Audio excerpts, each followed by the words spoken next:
We are ready to roll, folks. All right, good. Huh. Okay, ladies and gentlemen, what we got with us right now is it's a pretty good thing right now. We got ourselves a little mashup here. We have Arknolia Strokelbean here, and we also have YR from the YR program, and his boy there, Keith. And Yeah. yes, Yep. and we're going to What be up? discussing a lot of things here. We're going to be discussing, our continuous music journey here into the 1970s here, and we're also going to dab into some of the drama bits of what within this community, as well as the Rock and Roll Hall of Fame, which they should at least call it the mainstream music Hall of Fame, because all the nominations are just people that they're involved in the mainstream. I know YR, you messaged me early on about a couple weeks back saying that Judas Priest was passed over in favor for the Foo Fighters. Yeah. Yes. Yeah. And I mean they weren't even on the ballot this Boy, year. I'm there, just saying Keith. in general. And Yeah. yes, Because last year Yep. they were on a and we're going to ballot, but be they a didn't make it through, obviously. But the Dave Grohl sing. Can you hear me? yeah. I I All can right. can. hear. We can The hear you loud. the Dave Yeah. Grohl singer for Well, he was a drummer for Nirvana in the beginning, right. right at the start of the The Foo '90s. Fighters, he's like on the board of that Rock and Roll Hall of Fame. He's like in the board. So is Tom Morello. Yep. They're on like the voting board there. Yeah, of course. And, Sort of got to obviously vote for their kind, and they're in the same genre they're involved in. right. I mean, Yeah. obviously, probably like Dave Grohl, he wants others in too, but since Hmm.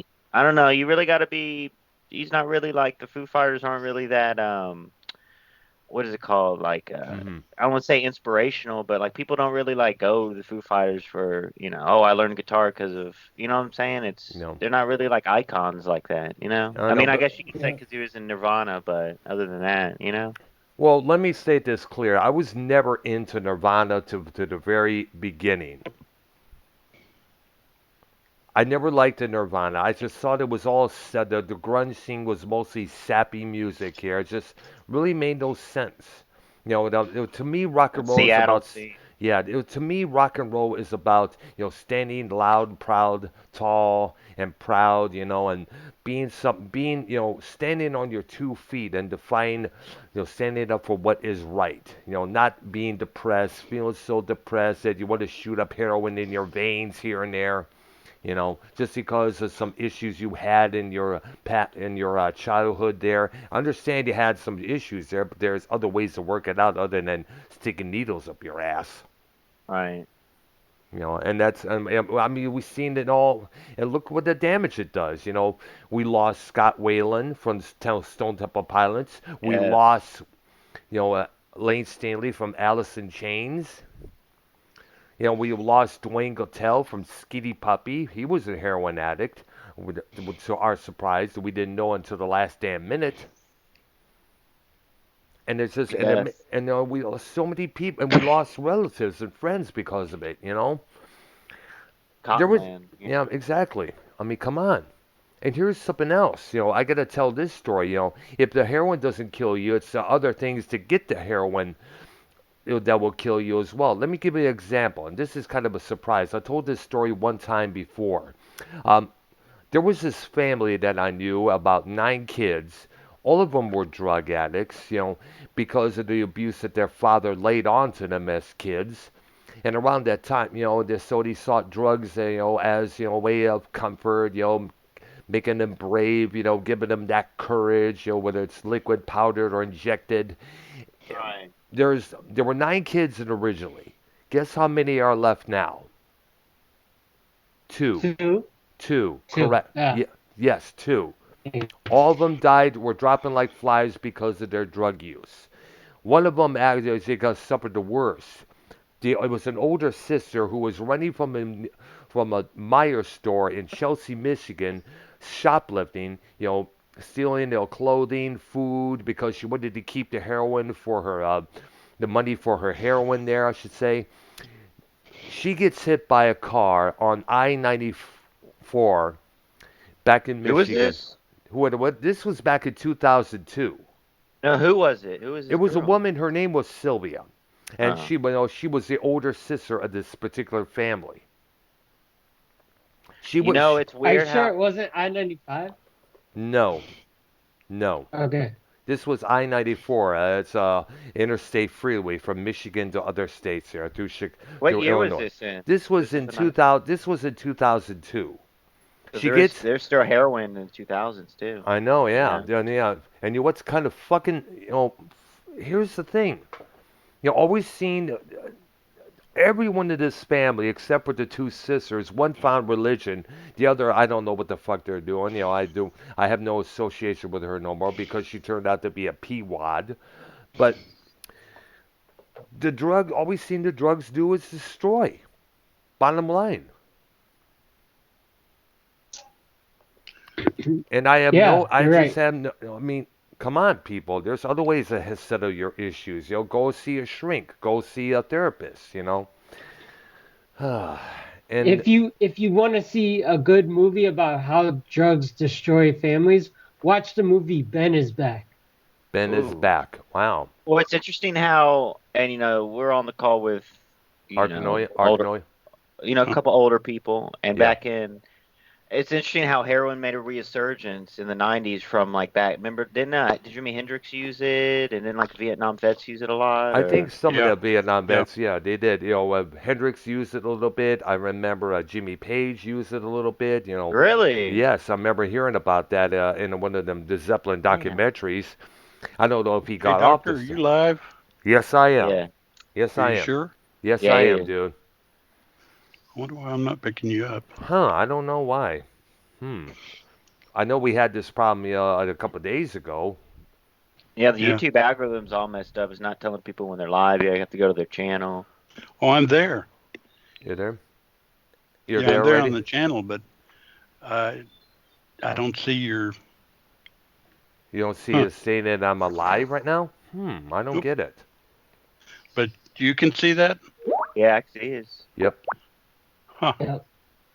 I mean, I Maybe it's see it. just me. I know. Who knows, man? Let me check here. I have someone in the chat here. Blah blah blah. Well, it's kind of funny, Ben is back. Yeah, I see it. Ben sent me the link to this here. 19-year-old Yep. Ben Bums is expectedly returns to her family suburban home on Christmas Eve. Ben's mom, Holly, is relieved but welcoming but away wary of her son's drug addiction. New truths are revealed, and the mother's undying love gets put to the test as Holly does everything in her power to keep Ben clean. Yeah, it's obviously. For understand, heroin is a bitch to get off of.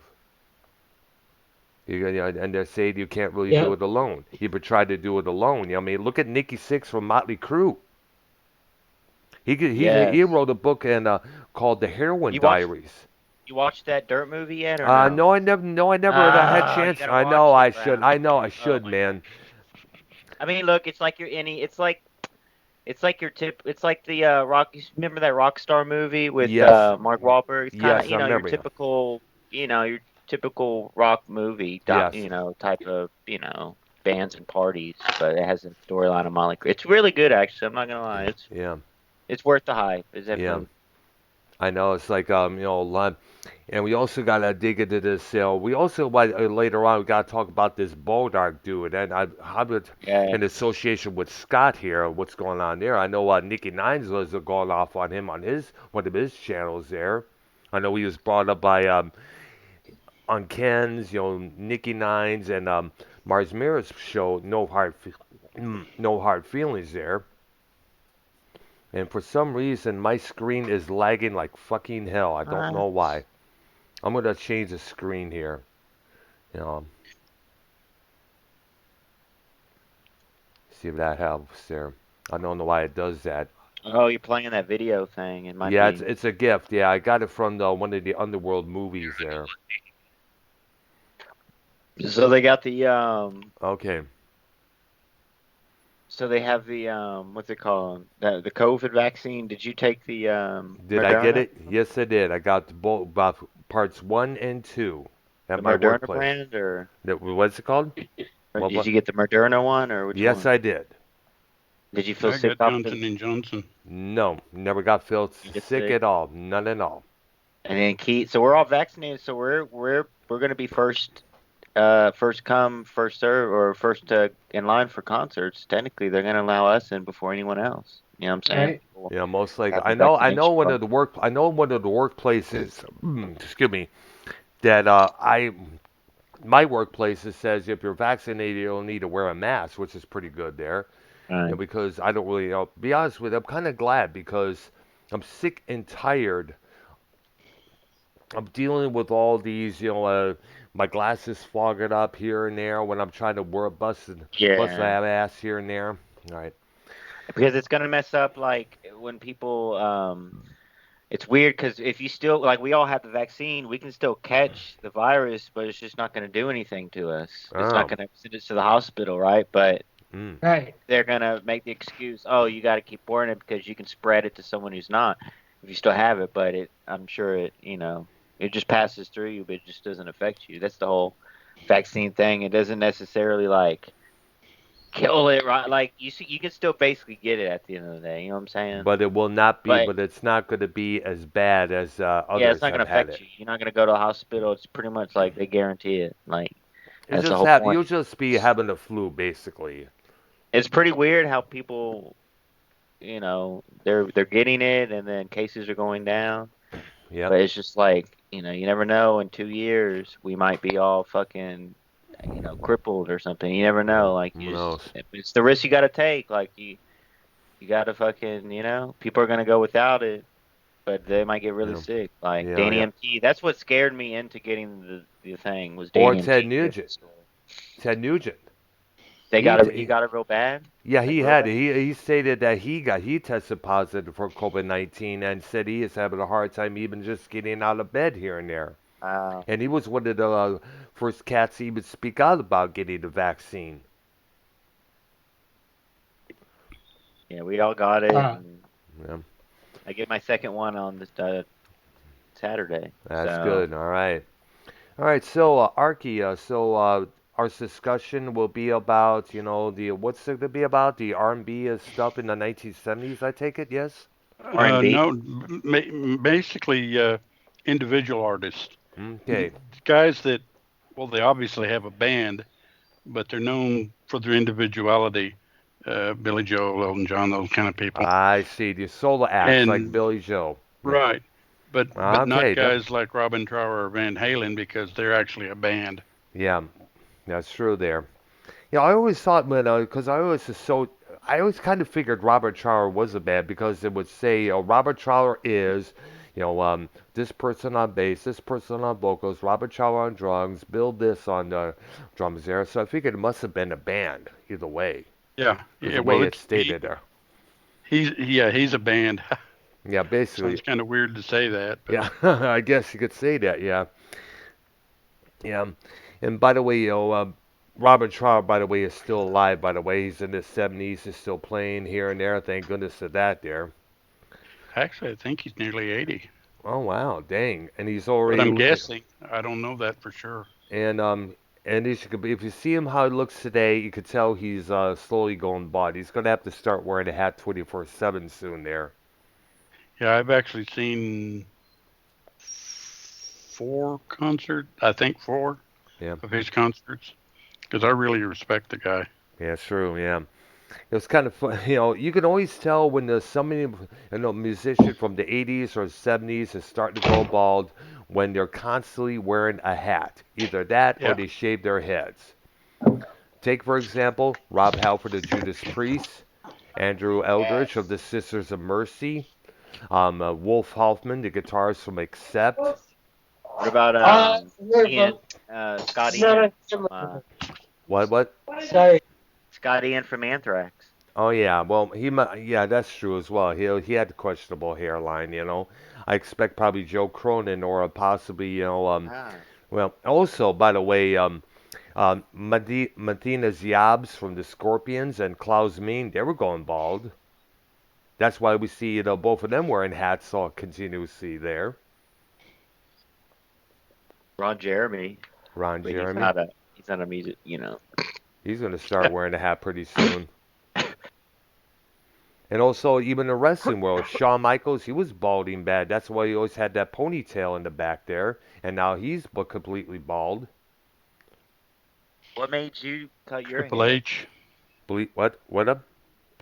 What made you cut your your hair? You weren't bald. No, I never was. I just got tired of it, you know. I've been wanting to get it cut for a while now. It was starting to clog up the drain in the bathtub when I take a shower here and there. Oh It was wow. That's one of the perils of having long hair, believe it or not. Did you use And conditioner or no? I always use conditioner, yes. All right. Let's see.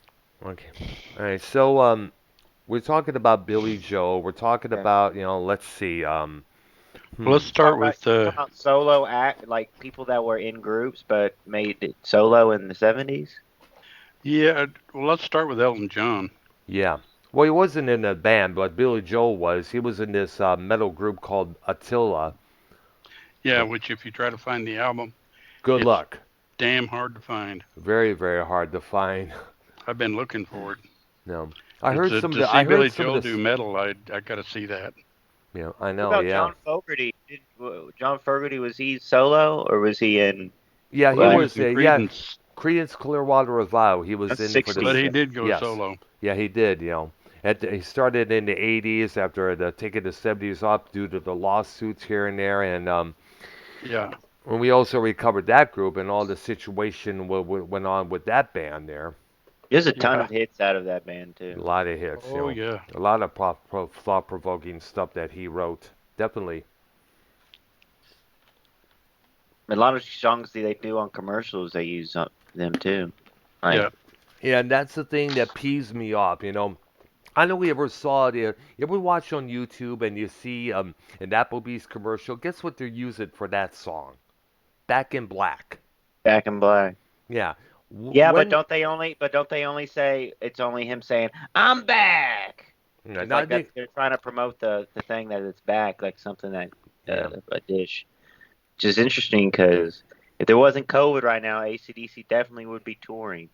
You know that's what I'm true. saying? Yeah, that is true. Yeah, so they're gonna need the profits either way there.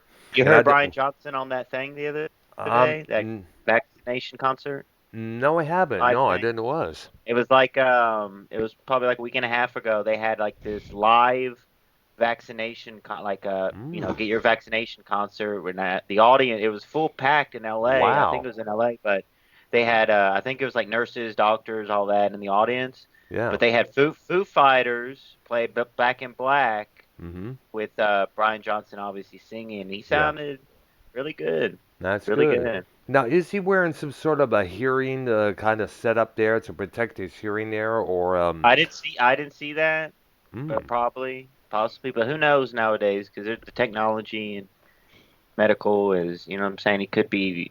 What was the actual issue? He just lost his hearing well, he was eventually. having. Well, I guess it was having a lot of ear. So not exactly what it was, but it was for some reason it was making his hearing go real worse there for some reason there. And I guess what it was is that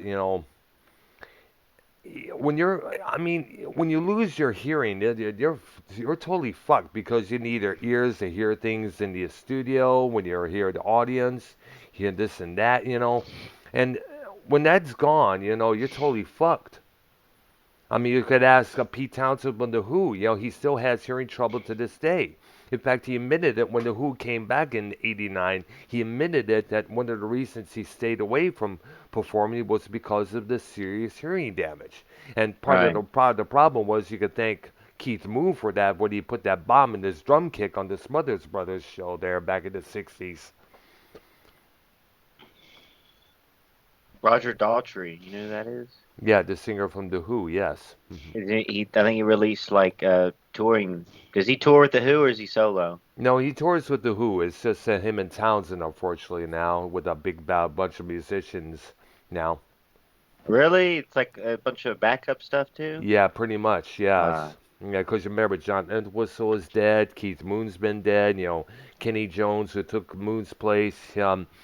he wasn't really interested in coming back to the band because too many people were like, saying he's good, but he's no Keith Moon. He was a lot more calmer with his drumming, whereas Keith Moon was like all over the place, man. Like a rampaging monster on those drum kits.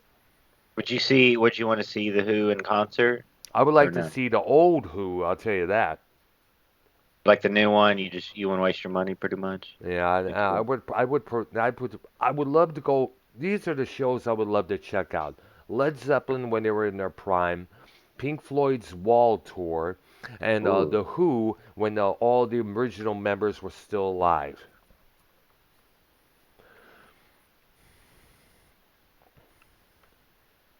nice. Yep, that's it. That's pretty You much seen about it. You saw Van Halen, right? Yes, one time back in 1984 when that tour was when the Jump was the biggest hit there. Wow. Okay.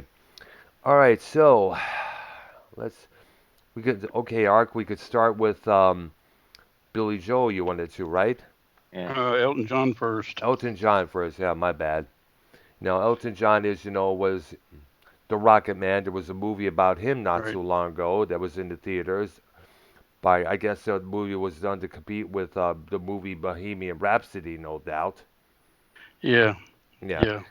Yeah. Well, I have a top 15 list on this guy. Oh yeah, definitely. Uh, Number 15, I got a "Don't Let the Sun Go Down on Me." Which Mm. he did with George Michael later on in '91. Yeah. Number 14 is a song called "Taking," which is on, I forget which album. Mm. I think Captain Fantastic. Uh, That song's kind of about a killer, oh.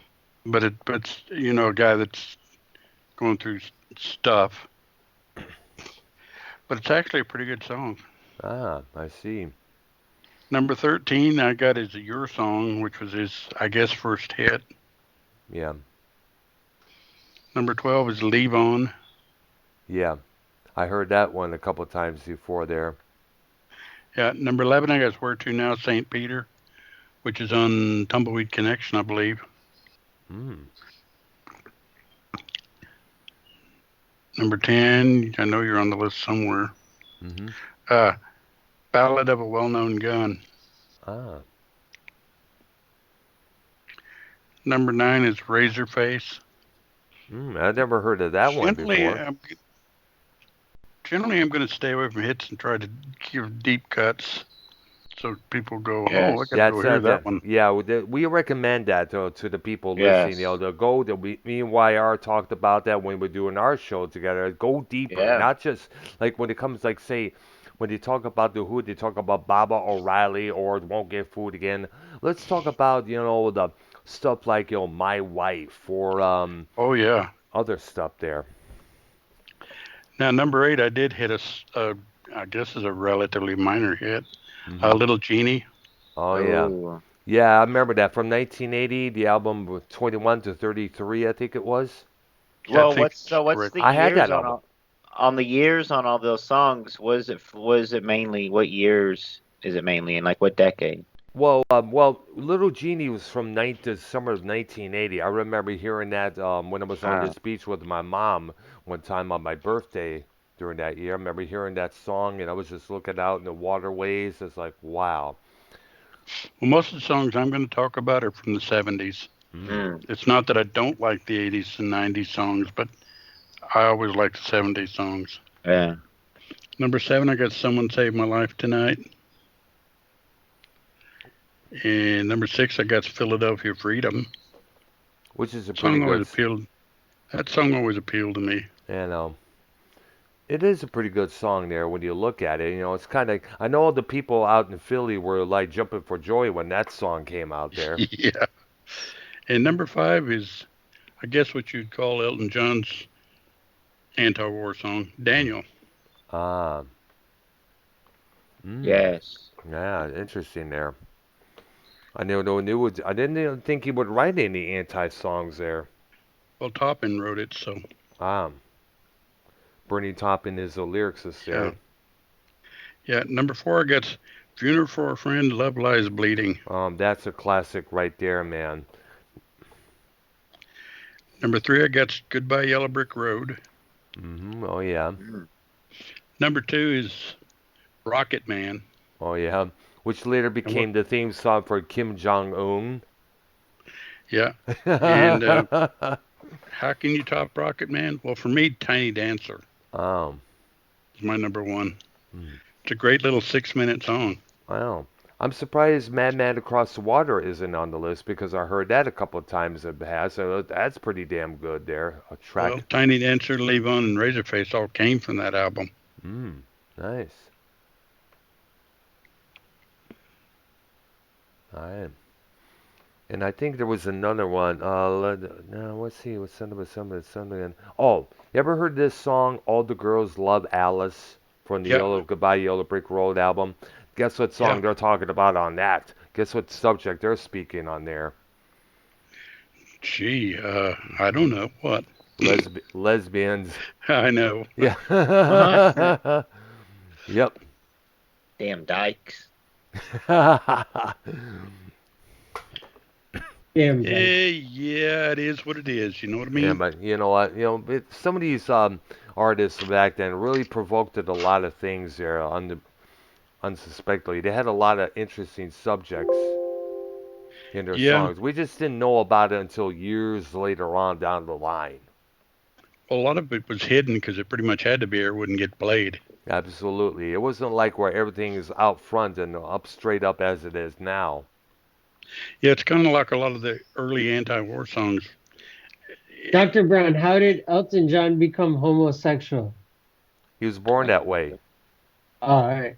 All right. I thought he had a wife.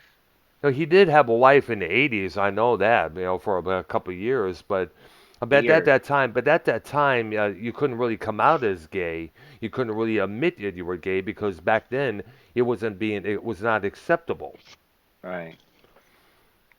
Oh yeah. What about Eric Clapton? Well, Well, he was, actually, that's the next guy I was going to go to. yeah, Oh, okay. he's a legend, iconic guitar player, main influence to the Eddie Van Halens and all the others out there. And also, he was married. Finally got the chance to marry his dream girl, by the way. Patty Boyd. Yeah, Patty Boyd, who used to be married to George Harrison. Hairy armpits. They have Layla. He has What? Layla, Cocaine. And Cocaine, by the It's way, it about was cocaine. what? The song "Cocaine" by Eric Clapton is about cocaine. Oh, we Yeah, knew that. right. We knew that, like the Yeah, back of our hands. that's an old J.J. Cale song. Yeah, I was going to I, say. I like I like the song "My Father's Eyes." That song came out in 1999 I by remember. Eric Yes. Clapton. Yeah, I remember. What? Well, I got a 15 off Clapton, too. And I stayed mainly early to mid. My number 15 is a song called Easy Now, which is off his first solo album. Number 14 is After Midnight, which is also on that album. Yeah, so we know that song pretty well. Number 13 is It's in the Way That You Use It. From the movie The Color of Money from Yeah. '86. Yeah, the Hustler, the sequel to the movie The Hustler with Paul Newman and Tom Cruise. Yeah. Mm-hmm. Number 12, I got Mainline Florida, which is off of 461 Ocean Boulevard, I believe. Mm-hmm. And I guess that's in Miami, from what I understand. Yeah. Number 11 is his version of Motherless Children. Mm. He does a great version of that song. And wasn't that done by Richie Valens years before? Believe so. Mm. Yeah, surprisingly, Eric Clapton did a lot of covers. Yeah, he did wonders with "I Shot the Sheriff," the Bob Marley song there. Yes. Yes, that's a great song. Number 10, I got the song called Hello, Old Friend. Mm-hmm. Number 9, where'd you go? Bad Love. Oh yeah, Number I 8. remember that. That's from 1990. Yeah. Number 8's Let It Rain. Yep. Good song right there. Number 7 is Forever Man. Mm-hmm. From 1984. Boy, you got an encyclopedia in front of you? No, I just remember all this like the back of my Yeah, hand there, because it's I good remember the learning. yeah. Yeah. Number 6, I got She's Waiting. Another one from 1984. That album, the Behind the Sun, that was co-produced by Phil Collins, by the way, and he features him on the drums just as well. That guy was a great drummer, and I guess nobody really knows. But you hear some of the Genesis with Peter Gabriel and you hear the drumming, it's like, wow, who's drumming? Phil Collins. Yeah. Dude deserves. You have to agree with this, YR Keith. Phil Collins was a great ass drummer when it came to that, man. He Yeah. was, Yeah. and it saddens me all to hell to see him with the condition that he has, this arthritic condition where he has to walk with a cane and stuff. He's like hunched over like a hunchback, Yeah. and it's Have Maybe you he ever sad. heard, took It's too much ecstasy. have you ever heard a song called Fly on the Windshield by Genesis? I don't think I have no. It's out for Lamb Lies Down on Broadway. Ah, okay. It's a strange little song, but when you hear the drumming in it, you really appreciate how good Phil Collins was. Oh wow, yeah, that's true. He was a great. I know it's like I said, it's just boom. It's just sad, that. And it's even because he's unable to play now. We will never see a full Genesis reunion of the main Genesis that the people No, today need to see. yeah.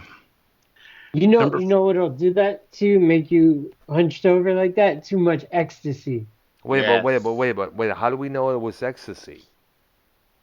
Because some I people, don't know. but then that's the thing. Because some people can get that condition, that nerve condition, just out of the blue for some reason.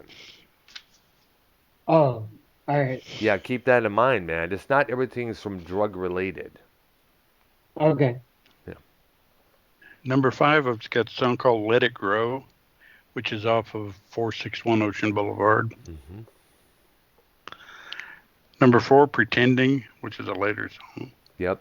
From 1990. I remember that my friend, a girl I was dating named Lena. She was into that record there. Yeah. Number 3 is No Alibis. Mm. Number 2 is Wonderful Tonight, and that is a hit. Oh my I like gosh, that song. it is one of the. Yes. There was this soft rock station there every night. They would play this thing called Pillow Talk, which by the way was this Pillow weekly, Monday Talk. through We should have a Friday show thing. called Pillow Talk. It was a thing called basically where they played a lot of those love songs, and Wonderful Right. Tonight was constantly featured on that track there. Well, Oh, yeah. Concert was featured on my show. I meant to say. My bad. I'm fumbling about my words for crying out loud. And my number 1 is Tears in Heaven, Oh which yeah, Ooh. is, that's a sad song, but it's a good very one. sad song, and we know what it's about. His son Connor, who fell out the window of a motel that they were staying at, and for what I understand, when they were doing rehearsing, Yes. and for what I understand, according to one of the roadies who was working on the Eric Clapton's Unplugged show there, while he was rehearsing that song in the studio there, apparently Clapton just stopped and started crying. I can see why. Well, who couldn't? I mean, that's a very sad thing to go through, man. Yeah. Okay. And then, does Eric Clapton have a song called Alien or Alien Tonight? Alien Tonight? Oh, Or maybe Alien? No, not that we know of. well, Oh, Atlanta okay. Rhythm says, Oh, tonight. Wonderful Alien Tonight. Tonight. No, Wonderful Tonight. Oh, okay. Yeah, he played a Fender Strat, and Eric Clapton was a major part in the cocaine culture in the 70s. yeah, Eric Clapton stored in mountains of powder. Guys. But then again, who wasn't? Yep. Remember, drugs were Oh, yeah. drugs were Did he date or like mess with what's her name from damn it, brain fart. Let me a second, I'll look it up. Hmm. What's that band with the chick? Did a lot of coke? Which Uh, what? Fleetwood Mac. Fleetwood Mac. Didn't he date the lead singer of the chick? You mean Stevie Stevie Nicks? Nicks. Yes. Not that I know of. Uh, she dated a lot of people, but I don't think he was one of them. No, I don't think so Who either. did who did he date that was like, or it was he didn't date anyone that was a big name? Well, he had only the person we know. He one time was briefly involved with Sheryl Crow for a while there, and but What? yeah, this is around a couple years after Connor's death there, and they in fact she wrote a song about that. It's called My Favorite Mistake, but the main woman that he loved for many years was Patty Boyd, who was the wife of George Harrison. She was a gorgeous model. Yeah, she Wow. was. In fact, after her and Harrison broke it up, he finally, got the chance, to see if he could hook up with her, and they eventually, they eventually got married. And guess who the house band was? Ringo, Paul, George, and Eric. All that was missing was John Lennon. I bet she had a huge bush too. One of those big old Oh my gosh. Oh my classic God. bushes. God. Well, that's who Wasn't the she? That's Was how it she was English? back. Yeah, they were all English. Well, then she had airy armpits then too. Wait a minute. Wait. What? It is. Listen, it is confirmed that the wife of Paul McCartney, she had hairy armpits. The one who played on stage with Oh, him. you mean Linda? Lin- Yes. yeah. Actually, the song Layla is about Patty Boyd, Yeah, it does. Yeah. and I also heard that the George Harrison song Something is about Patty Boyd. Wow. So So she she got, basically had three different songs written about her, yeah, so she must at have been, least. so definitely that tells you how hot shit she was back then. Because Wonderful Tonight was about her. Yep. And Wow. wasn't Eric Clapton with Derrick and the Dominoes? Correct. Yes. Correct. That one album, Layla, which Yeah, also, I didn't pick any of those songs because they're not solo acts, yeah, but it's a group. that's some phenomenal stuff. Yeah. That Key to the Highway, this, well, I was their telling version, their version of Hendrix's Little Wing.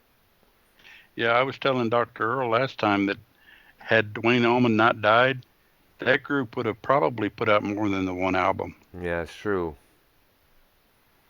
Very sad that he And was Genesis, each meme we was successful. each what? Each meme. Meme? Yeah. What do you mean meme? The meme. Uh, It's like a power key. It's like a power block type thing, right? Hmm. yep. Well, which Genesis are referring to? The original or the top 40 version? Yeah, because there's Uh, definitely a difference between those two groups. Absolutely, yeah. The top 40 I don't version. know. Go ahead. Well, either way, dudes, well, whatever. Well, The top 40 was overrated. I Yeah, know. for the most part. And the Yeah. other part of them with Peter Gabriel was underrated. Yes. Absolutely. Yep. It made a lot, yeah. That's another solo act. Yeah, Peter Gabriel. He emerged from Genesis. He would leave the group in, I guess, 74, and then later make himself an established solo artist. He would later, co-found NMC International. He would also write one of the top 40 anti-apartheid songs, Biko, about Stephen Biko. Right? And he would also put together a label called Real World Records, which distributed music from all parts around the world, from Russia to India to the Middle East to other countries as well. Yeah, and on Well, YouTube, go ahead. let's be honest, dudes. Disco took over the 70s. The later part of Yeah, the 70s, Yes. yeah, later part Yep. from 77 to 1980s. Uh, doc, Let's hope disco never comes back ever. well, Dr. oh, there Brown, are did people you? trying. Well, it's still like they Well, it's have still discotheques, but it's like Latin stuff, right? Well, mostly, they also have a thing called house music. That was big in Chicago and elsewhere. Club music. Yeah, correct. 'Cause if you go to a club in the '70s, it was disco, right? Well, all Yeah. depends what kind of club it is. I didn't really go to because I was still a kid at that time. What about the '80s clubs? They had like David Bowie on, or what? I don't know. I didn't start going to any clubs until it was the Ritz in Roseville. That was back in 1980. That was to see a couple bands like Sweet Teas and a couple others. And I know "Fortunate Son" by Clearwater, Creedence Creedence. Clearwater Credence was Clearwater about, Revival. That's yeah, was another about anti-war the song. Vietnam War. Yeah, it Yep. was. And then that song, "For What It's Worth," that song is not about the Vietnam War. That song is about the LA riots. Hmm. Right. No surprise. There were a lot of riots around the 1960s, which is one of the reasons why the song Revolution was written. And you know the story about that song, Keith? Uh, Well, how's it go? Does it go like revolution? Wait, no, never No, mind. that's that Beatles song. Yeah. yeah. You almost had it. Yeah, I was gonna say, yeah, yeah. That song was. Did you say you want a revolution? Lucia. Did you know? Yeah. Yeah. On that, was that the Yellow Submarine album? No, White that was Album. yeah. No, it was. There was Oh two no, it, versions. it was a White single. album. It was Oh, It both. was It a was on. single. It was never on an album. on Yeah. the But Yellow Submarine album, if you look on the cover, I think it's John Lennon. He's holding up the devil horns, Oh yeah. and that Mm, was way back then before wow. Ronnie James Dio did it and everything. That's technically because I heard Geezer Butler tell that story. Yeah, that's true. There, I remember seeing it as well. I was like, really? But the '70s, we've all lived in that time, especially Tony. He's a big '70s guy. Yep. Um, and quick, it's, go ahead. quick sidebar. What is y'all's opinion about the Israel conflict? Well, I do support Israel. Yeah, Yep. Me we too. do respect Yeah. Israel, All right. but That's then good. again, we're not surprised because that country's been fighting with other countries since God knows how long. That's a 50 WrestleMania. years. Yeah, So they had Israel, like Israel army was strong in the '70s too. Like Yeah. they were doing this in the '70s. Interesting. mm, I don't know. Yeah. There were a lot of. I remember there was so much conflict between those two countries. Pakistan, Israel, all those countries there, always beefing with one another. Yeah. I remember back before uh, the Palestinians took over Gaza, the Israelis controlled Gaza, and the Palestinians would throw rocks at the Israelis. Oh yeah, no surprise. That's how much of a rivalry those countries had for one another. All Yep. right. So we need to dive into. I don't know if y'all done with your list. Are Well, y'all? I think Ark has a Mm, couple others there. Oh, my bad. well, I have quite a few, but that's okay. I mean, there are other things to discuss. Well, I wanted to dive in the Dawkins thing real quick. Yeah, George there's Lynch, the George Dawkins. Lynch. Yeah, George Lynch is going to be touring with Dokken, not as a member of Dokken, but they're gonna be doing their own separate sets. Dokken, I guess you could call it now, will be playing along, and I guess they're gonna be for the encore. They're gonna do some songs together for that.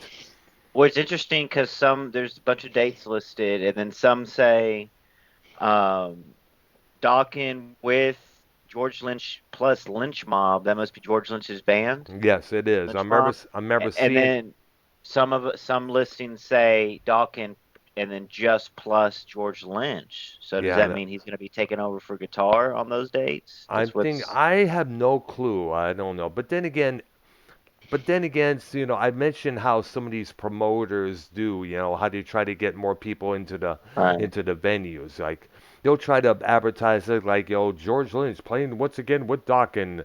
Yay, let's go check I him mean, out. And you find out. he's gonna at least play what, at least 2 or 3 songs. So is that worth 40, $50? Well, no, it all depends on the No? individual who wants to go check it out there. Like for you, for example, you're a big Dawkins guy. Not I that know on Elm much. Street. Not that Really? much. No. All right. Remember, I was into more like the serious stuff, like Iron Maiden, Right. Priest, Sabbath, the more straight up, get to the point type of heavy Because metal. didn't they do the whole soundtrack for Nightmare on Elm Street, or they just did one song for a One couple songs? song, Dream Warriors. All right. And if you remember watching NWA's Power when it was broadcasting on YouTube a couple years back, they had Into the Fire from them as their opening and closing theme song. So when So you wait, go, why did they break up and shit? Like, what's the beef? Why can't they because, just get well, together? Like, because George Lynch and Don Dokken do not see eye to eye. They've had a lot of arguments. They even had a fight one time during a limousine ride. I mean, they don't. I mean, you can have great chemistry on the record and in the music, but other than that, you're always. It's kind of hard, have be in a band when you're always beefing with this particular guy. he can't he can't really belt it out. And I mean, he still tours, but have you heard him recently? Don Dawkins sing? No, I haven't. But there was this one clip I remember hearing on this other that I heard about them. They was playing the Token Lounge in Westland, Michigan, and I guess they were having some sound problems with the. Guess the local sound guy was trying to get to fix the sound there. There was a lot of feedback on the mic and shit there, and I guess Dawkins said this remark about this is what happens when you have all these shitty Detroit bands. And that was a great insult to the people who went there because you remember this is in Michigan, near Detroit, the west side of Detroit. A lot of people left that venue when he said that. I guess people with their current guitarist, John Levin, he even said it. He stated a couple of days later that Don really felt bad about saying that. He really felt terrible.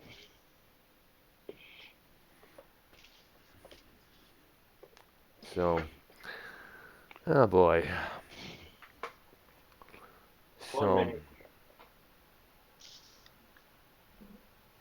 So, all right. So, Last concert I saw was the Eagles. wow. Was this Oh, with the main one with Glenn Fry was still alive? No, this was like a year after he died, Oh, Vince Gill was on there. yeah. Deacon Fry, his Um, son, Glenn's very, son. very probably the best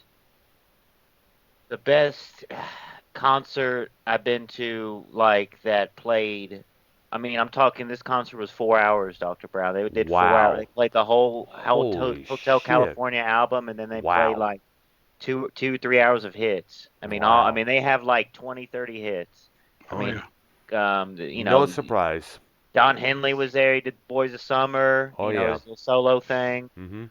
But like there's the Eagles got like so many hits, and I mean, it sounds great. I mean, they play. It's not too fast. It's not too slow. It sounds just like it's on.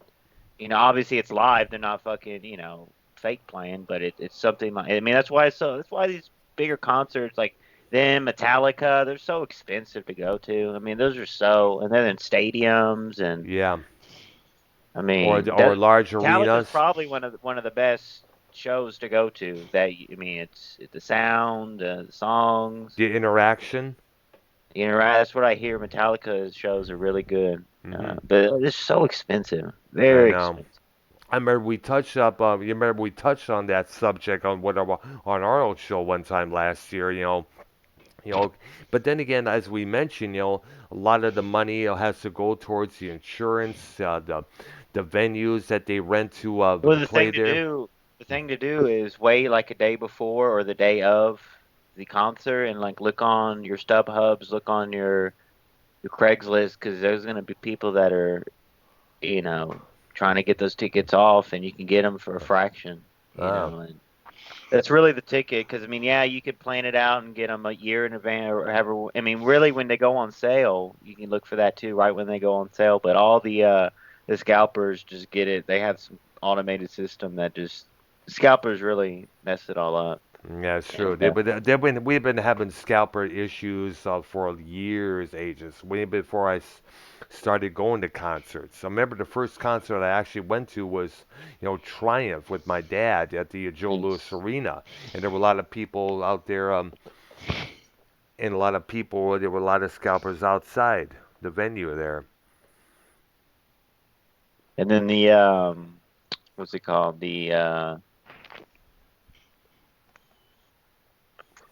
It's the talk about the venues and all that, the Mhm. prices, ticket prices. Like nowadays, since the COVID, you're gonna get. It depends on where you're at because they're only, if it limits people, if they don't limit people, if it's full capacity, Mhm.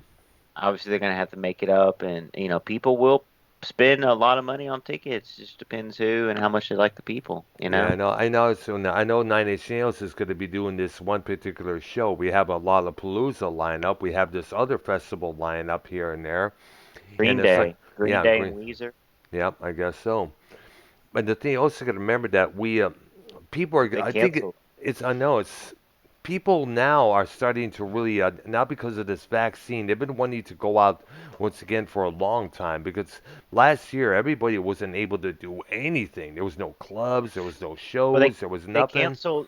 They canceled that stadium tour Hmm. with Molly Crew and all that, but they're doing a Green Day stadium tour in the Hmm. same stadiums this summer. Hmm. See, they're gonna do that. They're gonna do that Molly Crew stadium tour next year, and that wasn't the because they have the same promoters, the Live Nation, Yeah. and that wasn't Live Nation's call. That was that all those bands because a lot of have underlying conditions. Bret Michaels with Hmm. diabetes, Yeah, it's true. and then Vivian Campbell has like leukemia. Wow. He's in Def Leppard, and then who else? Oh, then obviously Mick Mars. Yeah, with He this has a. arthritis, that the condition that he has, which he's unable to move his neck, They're still gonna do it. It's just gonna be 2022, which is a Hmm. big show. Oh yeah, it's But that true. Green Yeah. Day, I mean, would Green Day to you be in that same category as grunge, 90s Well, grunge? more like Or alternative punk. It's more like I consider Green Day more punk, but more pleasing punk to please all the critics. Green Day was big in the 90s. I know, but Big. I was never big on Green Day. I never really You didn't cared like for them? them. I never cared. What? I was never a big alternative fan. The alternative I was into were, and when I stopped listening to heavy metal, I went to sort of switch over to bands like Frontline Assembly, Right. Skinny Puppy, Sisters of Mercy. I had checked out a couple shows from the group Christian Death at one point, and I had one of their albums downloaded on my MP3, by the way. Pretty good stuff there. And also bands, I was checking out other underground acts like Godflesh.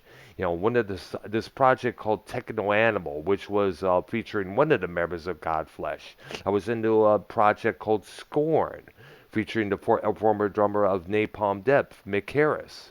He has another a dark ambient project called Lull, Lull, which I had a couple of CDs from as well. So I was deep into the more obscure stuff throughout the 1990s there. And I also got to include this bass player, excellent bass player named Bill Laswell. He does a lot of stuff there with this group, that group there. He has many, many, many, many projects. That sounds like me in 60s music. I was more into the obscure stuff. Yes. Oh, you got UFO. Y'all like UFO with UFO? Mike. Yeah, I've heard a couple of UFO songs. Yeah, pretty good Oh, stuff yeah. there. You know, and by the way, Ark, you got to tell YR about this one Texas band called Blood Rock that you turned me on to. Oh, yeah. If you've never heard it, look up a song called DOA by Blood Rock and look for the 8-minute version. Yeah, it is a trip to listen to. Definitely most recommended, man.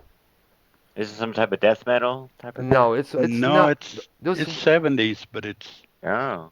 kind of, I don't know what kind of word to give it. but yet it's a very obscure song. Let me see if I could find it for you, and I'll describe the whole detail. You want to keep it a secret. What do Well, you don't guys tell think anybody. about this quote art guy? Let me look it up. The song right here. Oh man, it's the 8-minute version here. And oh boy, it's a song by the Texas-based hard rock band Blood Rock, released on Capitol Records in 1971. And it's a song about a plane crash victim with his girlfriend dying on the way to the hospital. The motivation for writing this song was expanded in 2005 by one of the guitarists, Lee Pickens, who said, quote, "When I was 17, I wanted to be an airline pilot. I just got out of the airplane with a friend of mine at this little airport. I watched him take off. He went about 200 feet in the air, rode, and crashed. The band decided to write a song about the incident and include it on their second album." Yeah, the words will spook you out a little bit. It's a trip to listen to. Kind of creepy when you think about it. Hmm. Look at Keith. Yeah.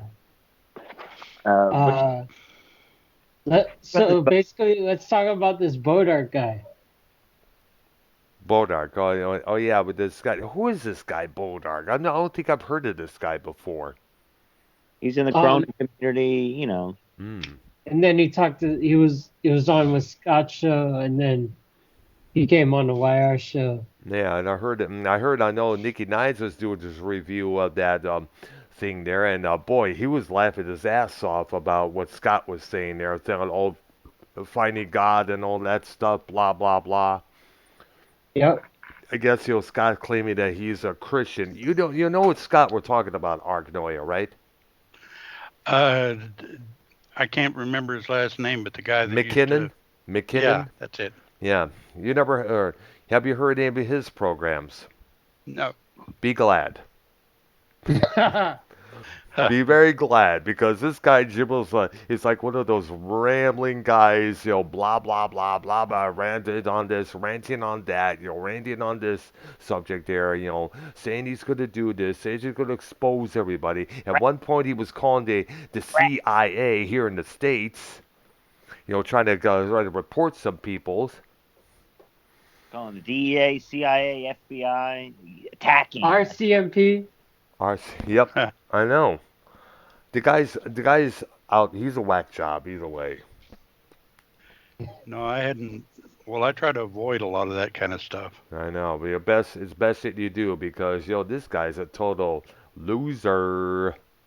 He's one of those guys who wants to fit in, but he realizes he can't fit in. But instead of going off and doing his own thing, so okay, I'll be my own clique. He'll bitch and rant and scream about it. "Ah,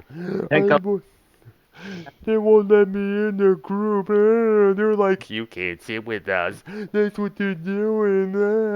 And he just queefs about it 24/7 there on his show there. Yeah, I kind of remember him from some of the old Joe Cronin stuff. Yeah, to monetize this 161. Oh man, that was a trip. Oh, Was that episode where Joe did the alien song?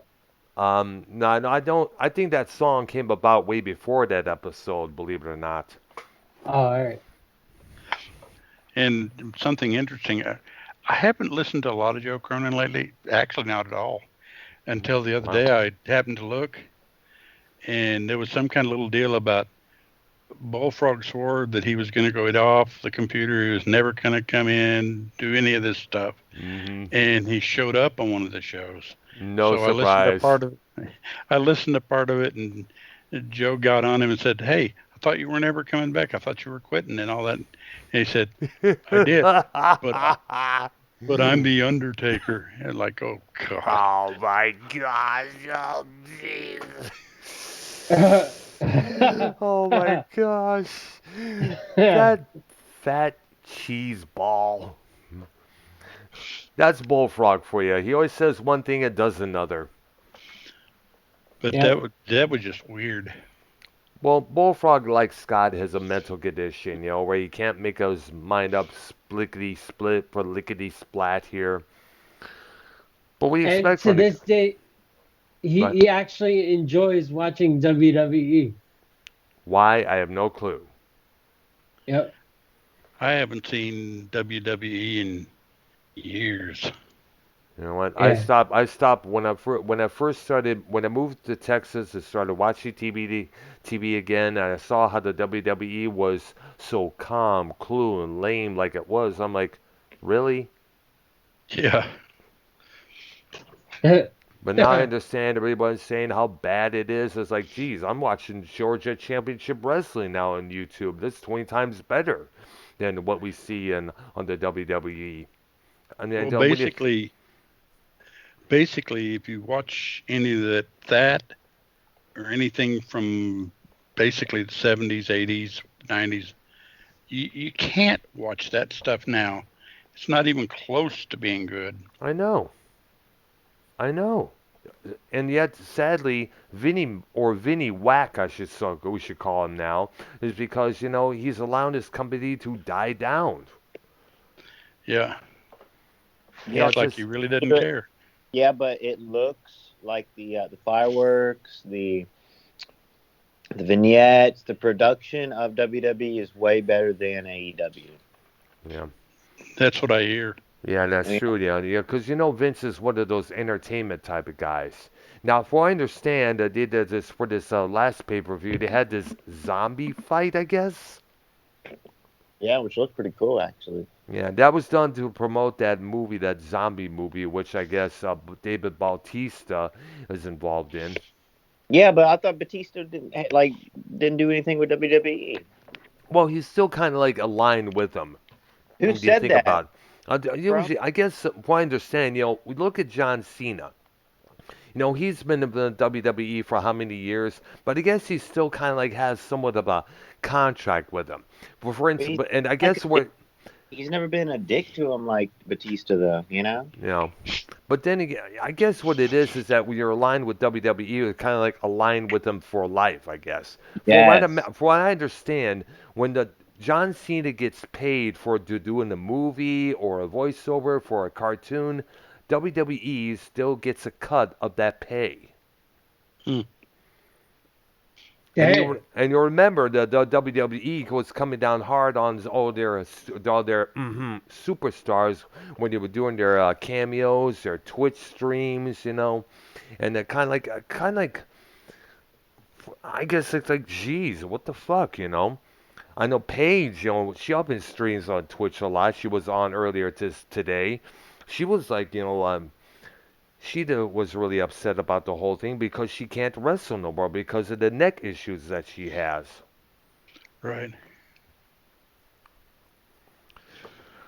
It's just like, at this point, Vinny Whack is, just basically, he's dug himself into a pool of bad reputations when you think about it there.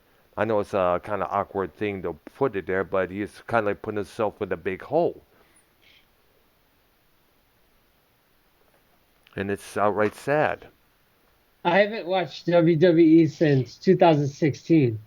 Well, I don't blame you. I just when I was watching during the 2014 after moving here, I was like, wait a minute, who are these guys? Who the fuck is this Shield? Who the hell is this, Daniel Bryan guy? Who the heck is this, so and so, so and so, you know, and Yep. and why is the audience so damn lame? If you notice, the last time Kane showed up as Demon Kane, hardly anybody moved. They just sat in their chairs. Whereas back in the day, it was like when when the flash pots hit and his music would hit, everybody be on their feet. Oh my God, it's King, it's Kane, King, it's Kane. Now they don't even do that. Of course, Kane now is now the mayor of Knoxville, Tennessee. So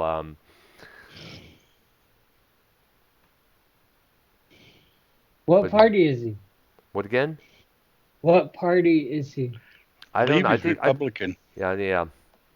McMahon's a Okay. Republican, himself there. That remember he had Donald Trump there at one of WrestleManias. Yep. hmm And I remember his wife Linda was, I guess, she was part of the Trump's committee on the small businesses, if I remember. That sounds correct. Yeah, should definitely look it up here. And let's see here. Linda McMahon here. So Can anybody we on? dive into Keith Moon shit? You want to Or talk can we about? dive into Keith Moon? You want to talk about Keith Moon? Yeah. All right. So you Hold want on. to? We could talk about Keith Moon, Ark. Definitely tell Keith Sure. here what a badass he was on this drum kit. Yeah, it's amazing. I like Keith. I like Keith Moon. He has my name and plays on the Who band. Yeah, Dude, he's he's one of badass the drummer. better drummers around. And I, he Chad's and John Bonham, Neil uh, Peart, Neil Peart, yeah, all and rest of a guy that I like real well that's out now, Gavin Harrison. hmm. Did He he does take some stuff. barbiturates? Black I Betty's, like Elvis? I think he did a little bit of everything. Oh, he did a lot of things. He drank a lot of everything. He did a lot of drugs. And he ruined them hotel rooms. He drove a limousine into a pool at one point. Wow. The red Yeah, pill. Yep, he was yeah, an. he was a crazy little man. I'll take the red pill.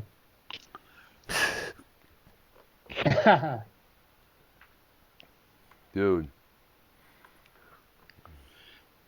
Gavin Harrison's the drummer for a group called Porcupine Tree. Dr. Brown, do you want to take the blue or red pill? I don't do pills. Yep. Like Betty, you know.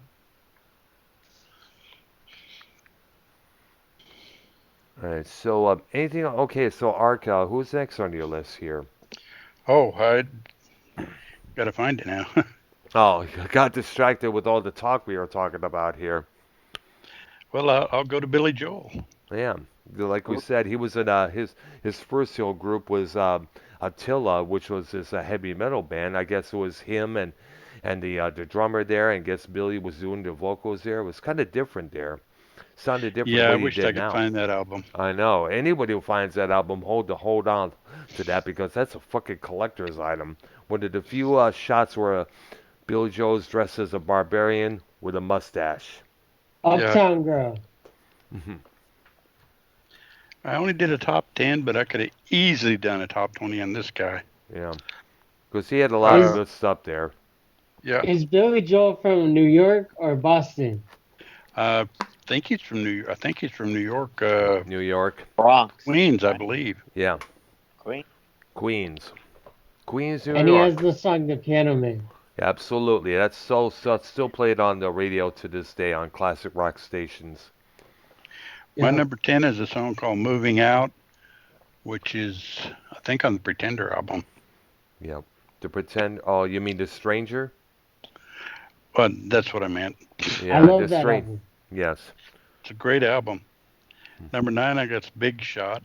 Great song Nine, there. I remember hearing that on the stations back when 52nd Street, that was the name of the record there. The also one with My Yep, Life on it. yep. 1977. Yep. Number 8, I got is The Longest Time. Which is a cappella piece there. Yeah. Number 7 is on this list 19, somewhere. 1979, Billy Joel was the Sheep. Well, no, hold on. Keith, let Arknolia do his stuff there. All right. And number 7, I got Prelude, Angry Young Man. I remember that song as well. Number 6, She's Always a Woman. Mm-hmm. Number 5, The Stranger. Great song. Yep. I remember hearing that as well a few times. Good feel for that record there. Number 4, Honesty. Good song there as well, definitely. And 3, My Life, which was the original theme for Bosom Buddies back in the Yes, I day. remember. Yes, I remember him. That's where Tom Hanks got his start from. That TV series there. Yeah, Tom Hanks and Peter Scolari. Yeah. It's actually a pretty good show. Yeah. And my number 2 is Ballad of Billy the Kid, Ah. which is on Piano Man. Pretty good song. Uh-huh. And my number 1 is a song called Captain Jack on that same album. I heard that song at one point there, at one time there. It was way interesting. Oh, yeah. I'm pretty sure it's about marijuana, but I could be wrong. Maybe, who knows? Probably because of the title, you'll think it was about Jack Daniels, hence the title Captain Jack. Yeah. Did you Yeah, know it could be either one. Puff the Magic Dragon is not about marijuana? We knew that. Right. We knew Right. All that. right. Yeah, yeah, the guy that wrote the song's always been kind of mystified, but how do people get that? It's about losing Yeah. your childhood and all that. It's got nothing to do. But then But again, there's going to be those who like to dispute songs, thinking it's really about this when it's not. They're thinking about this when it's really about that. They're always thinking that, oh yeah. I mean, look for example, the song "Smack My Bitch Up" by the Prodigy. They oh, thought that song, was an electronic song, came a big hit in '97, as you remember. Many people thought, including the Beastie Boys, they thought that song was about hitting women when the lyrics itself was actually sampled from another track. yeah, it's amazing how some Wow. people twist songs Yeah, and to there's make them Yeah. what they're not. what is kind of funny is the Beastie Boys, who in the past, back in when they first started out, was banned from their Def Jam Records head offices because they were sexually harassing the female secretaries up there. And here's the other years later on, they're complaining about a song the title "Smack My Bitch Up," which is featured a sampled lyric. Well, some Think people Is just about it. is Billy Joel black or Mexican artist? He's white. Okay. fun question. Listen, listen, TBH. I thought he was mixed, something Puerto Rican or because he's tan. Is he Jewish? I'm not too sure. I don't I really don't care. know. I don't really Mm. care about his ethnicity there. It doesn't really matter. Race doesn't really matter or ethnic race, and it's all about in the character and the music you put out. Right. Yeah. You don't care whether they're black, white, whatever. I mean, Anything about them. yeah. Joe It's like Cronin Elton plays this. John. Yep. So It's like Joe Cronin plays the Skin Flute song. All the Beatles hits he can play. oh my gosh. And you Skin know what flute. this? And you do you know what a skin flute is? yeah, No, Cartoon same no. thing as player. a meat Oh bassoon. boy. Find me love. The skin flutes Same is thing as a pecker. beat. It's the same thing as a meat bassoon. Oh. Something, but Bullfrog plays with that a lot. Uh, this show is brought Yamaha. to you by Hammer Guitars. Mm. Hammer guitars. The Hmm. best. The best. Yeah. KK's Priest, Dr. Brown. Yeah, I know. Did the video, you did the review. Yes, I did. And you saw it as well. Song's called Hellfire Thunderbolt. Pretty good metal there. Something metal we need to see more of, other than, like I stated in the video, all this, I'm so lonely in this carnival, oh, this depression, I want to kill myself, I can't handle this life no Yeah, that more. Breaking Well, Benjamin bullshit, yeah, or that, the Chevelle shit there. Oh dear agony, you're my best friend now. You're the only friend I have. Give me a fucking break, dude. Like I said, rock and roll is about standing loud, proud, tall, all around. Taking all comers. Like the attitude of the pro wrestler. Whoa, whoa, whoa. Nowadays, Who? the metal of today is like they're like jobbers. I will punch you. Breaking Benjamin rocks, man. That's my favorite band. Whoa, whoa. Well, Keith, what's your favorite Breaking Benjamin song? Um, Breathe or Breath. Is it Breathe or Breath? Breathe. See, that's JB's favorite band. yeah. Yep. Keith, we got to get you into groups like Leather Strips sometime soon. Yes. No, I don't even care about any music anymore. Like, I'm done with music. Mm. I won't forget the past music, but I don't care about new music. I don't care about learning about other music that I don't know Yeah, about. I just dude. Like don't I care like the anymore. past shit. I like the old stuff too. Yeah. I like or Judas Priest and Kiss. Mm. Which Kiss do you like? Which ones? Uh Actually, I don't even like Kiss. Well, whoa, whoa, whoa, whoa, YR told whoa, me whoa. to. You said you like Kiss, and now you say you don't like Kiss? YR is giving me a script. Oh, gosh, dude. Dude. Oh, Dude. Keith, speak your own mind, man. But What the it's fuck? been working so far. It's during this show. It's Speak been your... working. Yeah, but speak your own mind. Okay. People respect you more when you're not good, when you speak your opinions, when you learn, like when you learn what we're trying to talk about, when you ask questions like, like, tell me more about this group, and I gotta check it out sometime. All right. Yeah. Well, I mean, Breaking Benjamin is really my favorite band. Hmm. Uh, so, uh, I guess if YR tells me to say something that is not true, I won't say it. Either that's a way, good idea. yeah, because you don't want to be a puppet. Okay. Speak your mind, be your own individual, man. All right. Yep. Yeah, so, okay, skid flute. Oh my gosh. God. I guess we could find if somebody here we don't like, we could tell what they play. Yeah. Yep. Okay, so Arky, who's the next on your list? Oh, I'll put the list back down. Hang on. Yeah, definitely. Okay, it wasn't YR, it was Simo giving me the lines. So what? Simo's not even on this call. All right. Don't. Fuck you, YR. That sounded honest. Okay, there you go. Shout out to Bozy in the chat here, and Real Spuck TV, Minnesota Vikings fan. I like your picture you have up. Yeah, yeah. So I'm gonna put another one up here pretty soon there. Oh shit.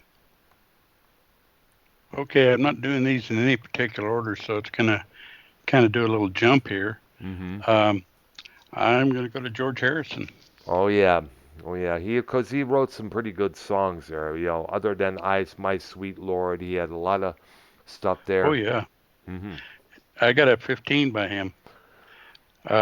First one I got the song called "Blow Away," I remember hearing that song back in '79 when that came out.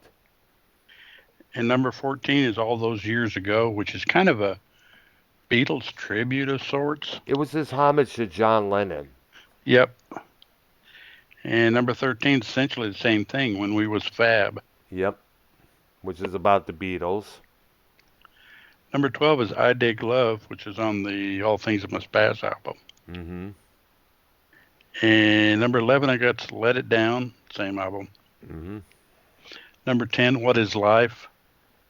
Yeah, Love, which is a good song there. I guess features Eric Clapton. They were best friends, by the way. Yep. And number 9, I got "Isn't It a Pity?" Mm-hmm. Number 8's "Wah Wah." Mm-hmm. I'm going to pick a lot off "All Things Must Pass." I love that album. Mm. In fact, number 7 is "All Things Must Pass." The title cut there. Yep. Number 6, "I Got My Mind Set on You." Oh yeah, which is a cover tune, by the way. Yeah. Number 5, "Dark Horse." Number 4, Which also, by the way, was the his own record label. yeah. Number 4, "You." Number 3, "Beware of Darkness," which Spock's Beard did a real good cover of the song. Mm. Have you heard of Spock's Beard? I don't think I have. No, it's a act or a solo artist, I guess. And no, it's a prog band. Okay. Uh, Number 2 is a song called "Dear One," Mm-hmm. and my number 1, I believe, came from a movie. It's a song called "Cheered Down." What's the name of the movie there? I believe it's from Die Hard. Oh wow, interesting. Now I could be dead wrong on that, but it's a great little song. Well, let me look it up here. There, George Hare. What's the name of the track there? I guess. Cheer Down. Cheer Down. Let me find this.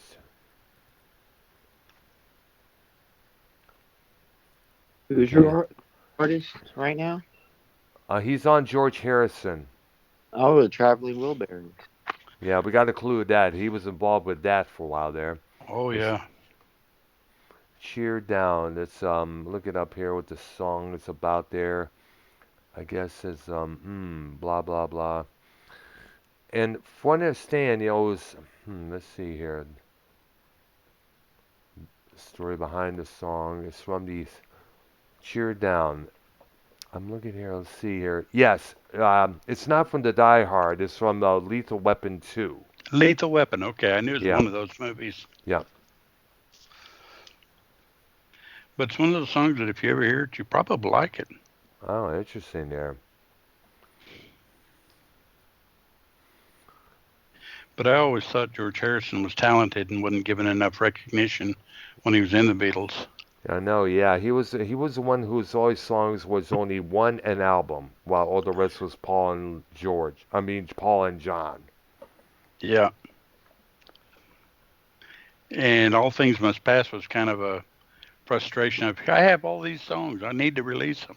Yeah. So he released a 3-album set. Yep, he did. When you think about it, the guy was like, he was like, I guess, he was considered the dark side of the Beatles, according to some, after his passing there, because a lot of Yep. this, because he did come up with some real kind of like lean towards the dark stuff, like Blue Jay Way from the Magical Mystery Tour album. Yeah. But a pretty good bit of the Beatles songs that he wrote were actually among the best. In fact, I think it was John that said Something was a phenomenal song. Something he was it still is to this day.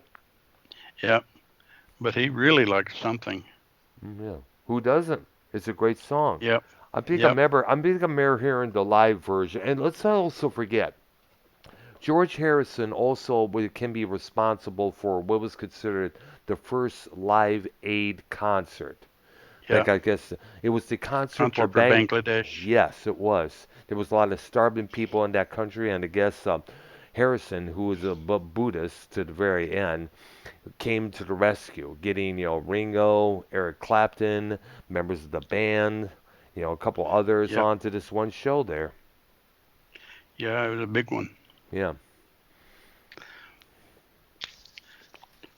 But I liked George Harrison. He was one of a kind, man. Rest in peace, dude. World misses you and your boy John Lennon as well. Yeah. Okay. My next guy is Gary Wright. Oh yeah, we know this. There's so many songs from this guy here. We know the main one, of course, being Dream Weaver, and of course the other one, Love Is Alive, from the same album. Yeah, and he was a member of Spooky Tooth. Yeah, which featured And Mick then- Jones of Foreigner. Yeah. Which that group actually had some pretty good stuff. Yes.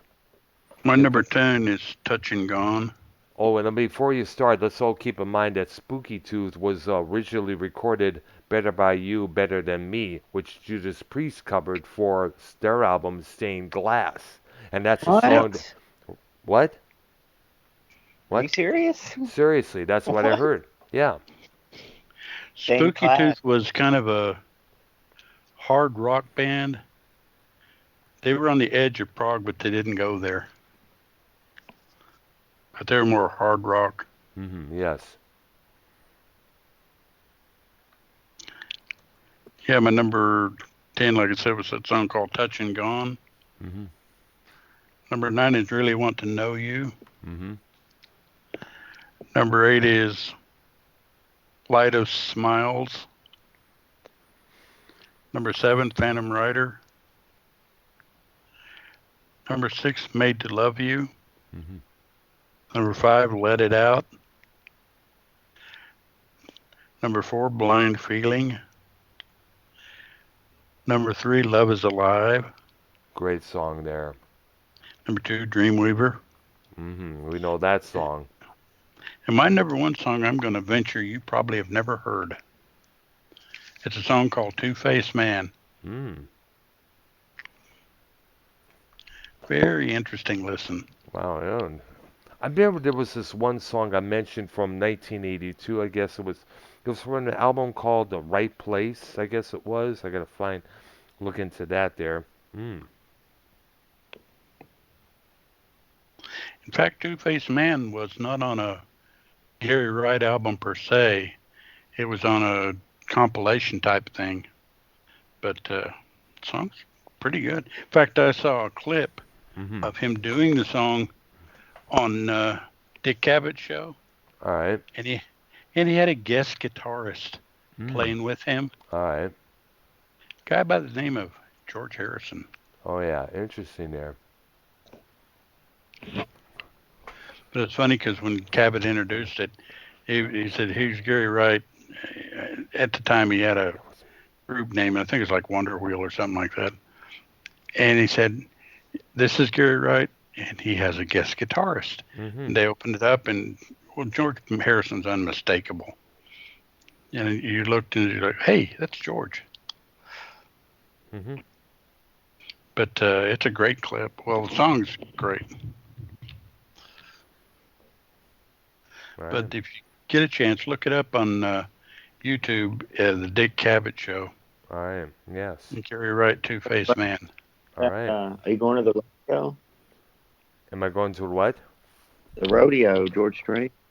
I don't know. I'm not into country music. I would go there just observe and see what's going on, but it all depends on what what days I have off here.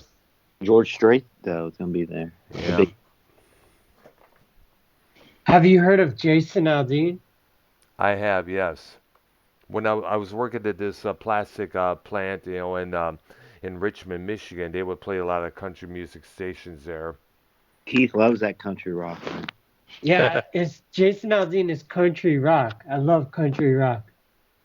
Oh, you should have listened to the last show we did. Okay. Yeah, Leonard Skinner. We went over a lot of country rock and southern rock and Yeah, Black Oak, Arkansas. Did y'all dive into 38 Special? Yes, Oh, we yeah. did. them, the Outlaws, Mm-hmm. Marshall Tucker Band, Yep. Yeah. All right. Oko. Yep. We even touched on Pure Prairie League. Yep. Absolutely. Where Vince Gill came from originally. Really? Yeah. Yeah, but he was only on their last 2 or 3 albums. He wasn't on like the first 8 or 10. Okay. This is why we welcome you on this program, Keith, so you can listen and learn. Yes. That's right. Yeah. Yeah, southern rock. We went into Leonard Skinner, the Allman Brothers, Molly Hatchet. Yeah. Now, does the Atlanta rhythm section count as Southern rock? Ooh, that's a tough one. I don't know. Because I remember the only 2 songs I knew from them was "Imaginary Lover" and their cover of the song "Spooky." You know, I think they were southern. I think so. Yeah, they were Southern, but I know that was rock. It was Yeah. more like a contemporary rock, I guess you would say. Yeah, and they actually had a bunch of pretty good. And we covered Wet Willie. Yeah. I was trying to sit here and think of the groups we talked about. And if none of you guys are familiar with Molly Hatchet, they're actually named after a mass murderer. Yeah, exactly. It was a murder. Yes. Yes, you got to look them up, Keith, without a doubt. Okay. Absolutely. Beating the Odds, Dreams I'll Never See, or what is that? Dreams I'll Never Tell, or Dreams Dreams Never see. Never See. Thank you. Of course, Flirting with Disaster. All right. Satisfied Man. Keith, do you want a Southern Rock T-shirt? Yeah.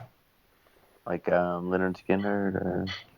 Yeah, and that, well, Yep. for me anyway, that was the biggest southern rock band was Leonard Skinner. And they still are today. Better yet, YR, order Get Keith a Molly Hatchet shirt with the original Ooh, album cover on there.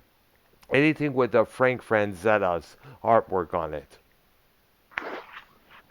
Keith with large shirt, large size for Keith. Right. Yes. You wear that shirt and people look at you like, okay. Yeah. Yes, definitely. Give him one with the Flirty with Disaster cover on it. Yeah, we went over the story last week about how they got their name. Yeah, absolutely. Yeah, it What was. is like? Can you elaborate on what will people look at me like?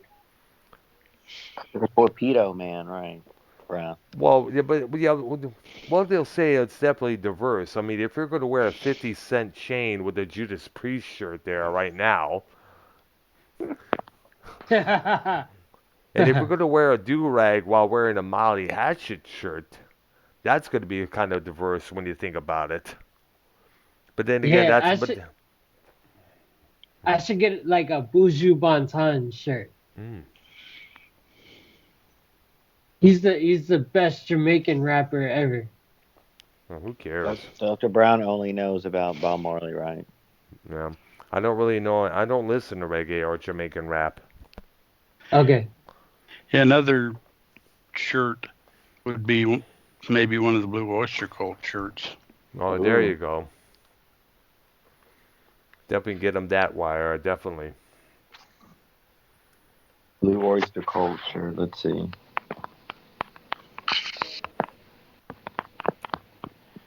Keith, what was your opinion on Bodark? What's everyone's opinion on Bodark situation? I like what Ken said about it. He's like, um, yeah, you let him trash me and this guy and that guy, and you let him keep coming on, but then he trashes you and you kick him off. So what does that mean? You don't care about me?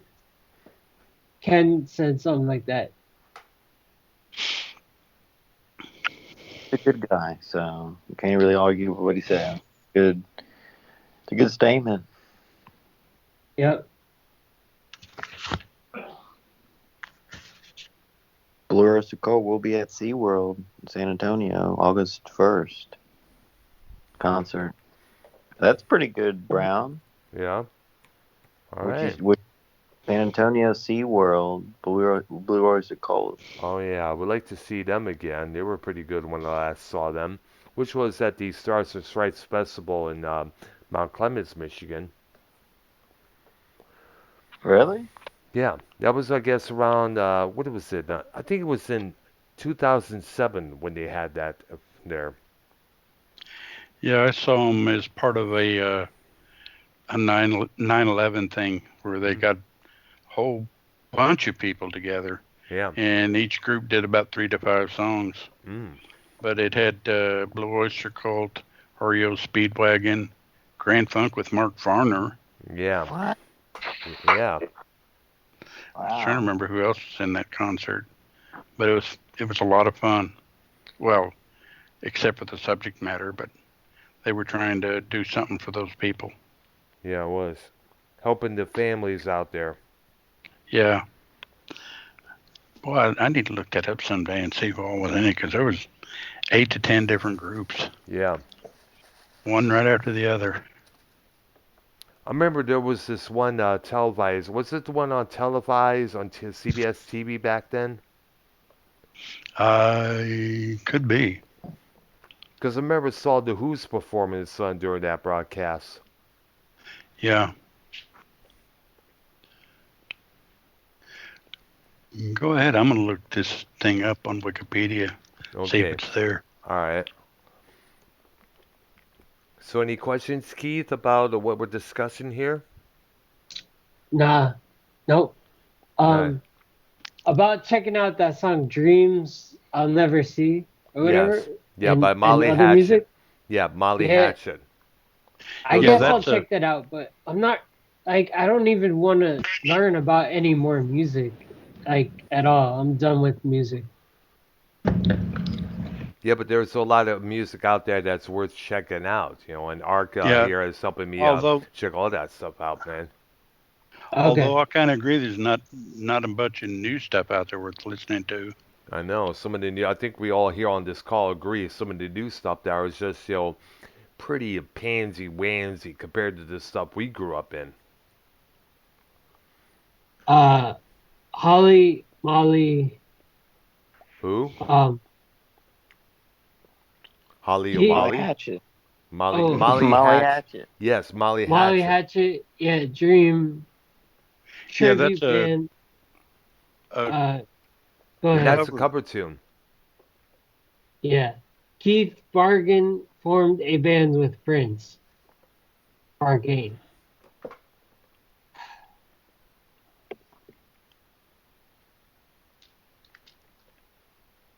All right, never mind.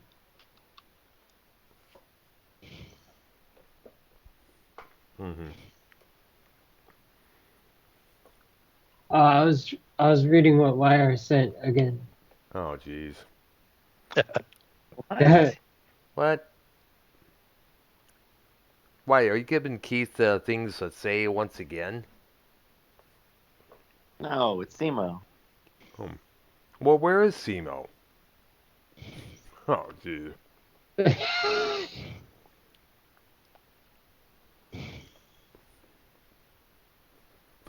Huh. Sorry about the seconds of silence we had, folks.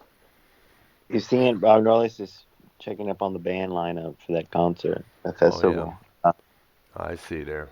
Keith, have you ever been to any concerts, rock concerts, festivals, Kid Rock? I've been to one rock concert, Seether.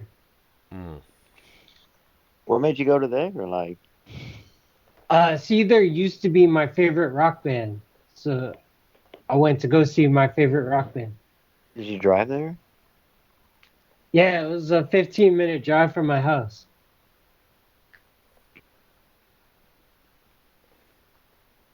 You It smoked, was smoked a cigarette?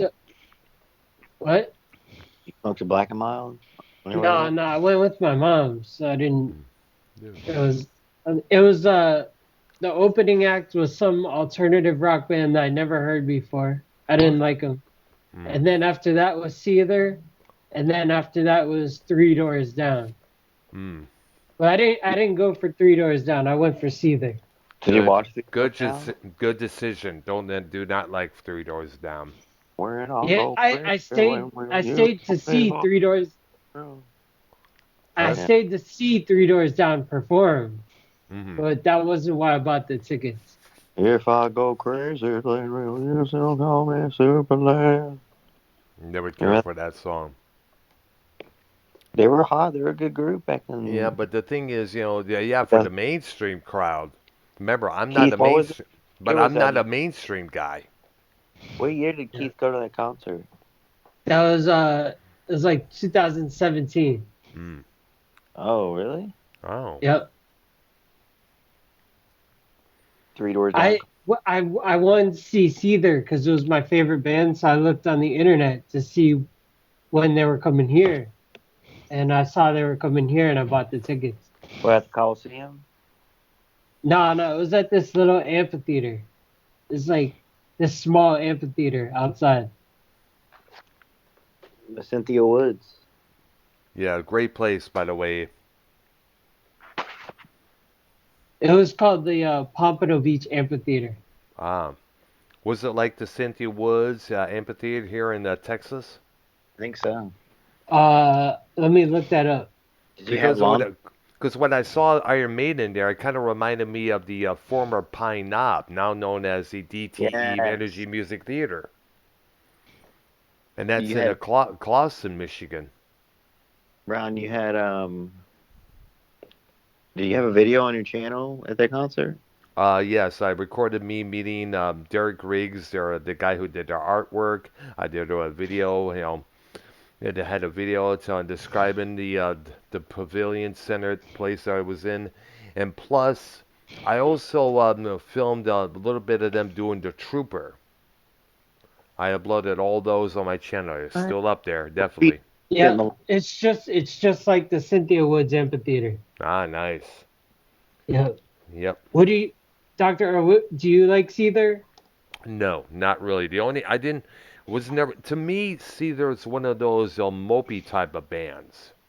Oh, okay. What about Chevelle? Do you like Chevelle? I never really heard their stuff. Remember, I'm kind of picky when it comes to certain groups out there, especially groups that are trying to fit in with the style, the mode at that time. Like I said, I am anti, oh, woe is me type of rock. Oh, I'm so depressed kind of stuff. I'm tired. I mean, most of There's this stuff. depressing.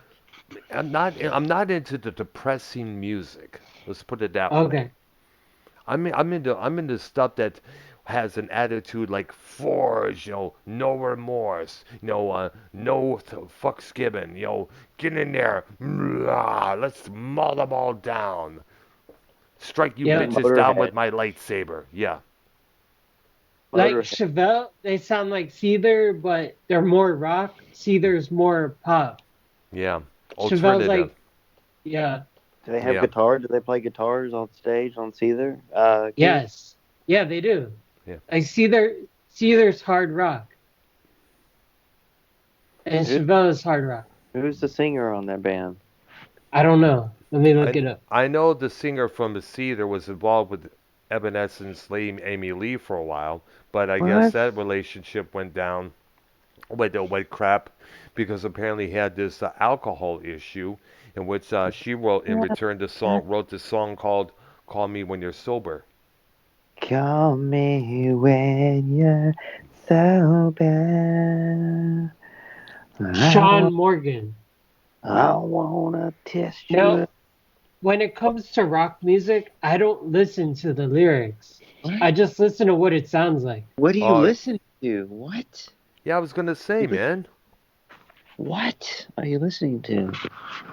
No, Then I don't. When rock music, I don't listen to the lyrics on rock music. I You just need listen to the to way it you need sounds. you need to listen to the lyrics because a lot of the people they forget about the lyrics. There could be something hidden in the lyrics that you could the either voice. educate you, can surprise you. You could leave you a lot of discussion. You leave you something to talk about, to think about. You need to listen to the lyrics of what the singer's trying to point out. Keith, Okay. Keith, what moves you in music? Well, rock music's just the way it sounds. Like I listen to the lyrics for Uh, rap music, pop music, sometimes. can you believe this? Uh, This is Keith, not a script. This is not a script, right, Keith? right. Keith. You need to start to throw Huh? them down. You need to start listening to the lyrics, man. Listen to lyrics for all songs, Keith. All songs. I don't even really listen to music You anymore. you need to What? I'm start done with doing that, music. man. You need to start doing that again, dude. Okay. No, Please. I'm done with Don't music. no That's why no I'm. no no. It's Keith. You need to, dude. You Me too. need to. Right now, dude. Yeah. Listen to Start put the put song. on put on a Megadeth CD and start listening to the lyrics of that. Dave Mustaine Okay. he has a reputation for I understand of putting all these words in which leave you run into the dictionary. All right. Yeah. Okay. Don't just say all right, do it for sure. I will. Keith, do it now. I'm on a show. You want me to leave the show? No, you could do it after the show, dude. Okay. Okay. Okay, Ark, who's next, dude, on your list? Or do you still have Oh, a... I just figured we could stop and pick up again next time. Okay, definitely. Yeah, we also, what are your thoughts on the Rock and Roll Hall of Fame selection and all the bands that they have passed by, passed on, favored this artist, heard that, Oh, not you really mean rock. like Jethro Tull? Yeah, I know they've that they got passed over, right? Oh yeah. Hmm. And you're sitting there going, okay, Whitney Houston made it, Madonna made it, but Yeah, not Jethro Tull. Come exactly. It's on. not, I mean, here's the thing that bothers me. In It's the, fact, a lot of prog bands just barely, the ones that did make it, barely made it. yeah, like Genesis, I think they were in there, if I'm correct. I honestly don't know the answer to that one. If they're I know not, I'm just the going to be. Moody Blues I know it took the Moody Blues up a very long time to get there. I know. Yes took a very long time to get there. Yeah. It took how many years for both Kiss and Black Sabbath? Yep. Yes. And Well, from what I hear, the head of the whole thing hates prog music and has a thing what? about it, and he What? won't. He tries to do everything he can to keep anything prog out of the Hall of Fame. That's But the band, prejudice. yes. That's Like Keith, prejudice. yes. Yes. That's prejudice. That's sick. They should. He needs to be removed because if you're going to be the head of Well, I think he's going to retire, but I'm not sure of that. But retire that's his the ass reason Tull now. isn't there, Dr. because Brown, he hated Jethro Tull. you know that band, yes? Yes, absolutely. What about you? You have? Yes, I had a couple of their albums. Fragile, Drama, great album. Which, by the way, Drama, I do definitely recommend Ooh. because it came out in 1980 and it featured the Buggles. Dr. Yeah. Brown, you do, so you're confirming you do recommend the drama. The Drama album and some drama as well. Yes. Yeah. On Yes, Keith likes yes, correct? Yes. Yes. I would recommend the Yes album, Yes, that's another good one. Close to the Edge. Another one, classic one. That's one of their classics ones. Going for the One. Yep. The album titled Drama from 1980. And interesting was a story about that record. That featured Trevor Horn and Jeff Dowse from the Buggles there. The same Buggles who did Video Killed the Radio Star a year before. They joined Yes on that. Which was the first MTV video. Yeah. They joined. They sang on that. They played on that album. Did that album for the tour, and that was it. I guess Yes broke up soon afterwards because of a lot of fighting among other members there. Yeah. And The only constant in Yes until he died was Chris Squire. I know. Yes. Sadly, which is sad because he was a pretty good bass player. Yes, he was. Yeah. Yes. And then Chris, of course, the band Yes came back with 90125, which was a massive hit. Yeah, it was more radio airplay type album, though. Absolutely, but They kind of left their prog roots. But it wasn't so bad as they did with what Genesis became a top 40 hit there. Yeah. It was like, who's this band? Genesis? Yeah. Really? Yeah. Dr. Earl, what radio hits do Genesis have? Oh, it has a few out there. Visible Touch, Land of Confusion, Turn It On Again, Misunderstanding, Mama, That's All. They had a whole bunch of others there. Into Deep. I never heard of any of those songs. Now's your chance to learn, kid. Well, it's kind of funny because the first two albums, I think it was, that Phil Collins did as the lead singer replacing Peter Gabriel. Yeah. Were actually still pretty good. And then all of a sudden he thought he was a top 40 cabaret singer, and he went off into other stuff. Yeah, and I think the first top 40 song they had was a thing called Follow You, Follow Me.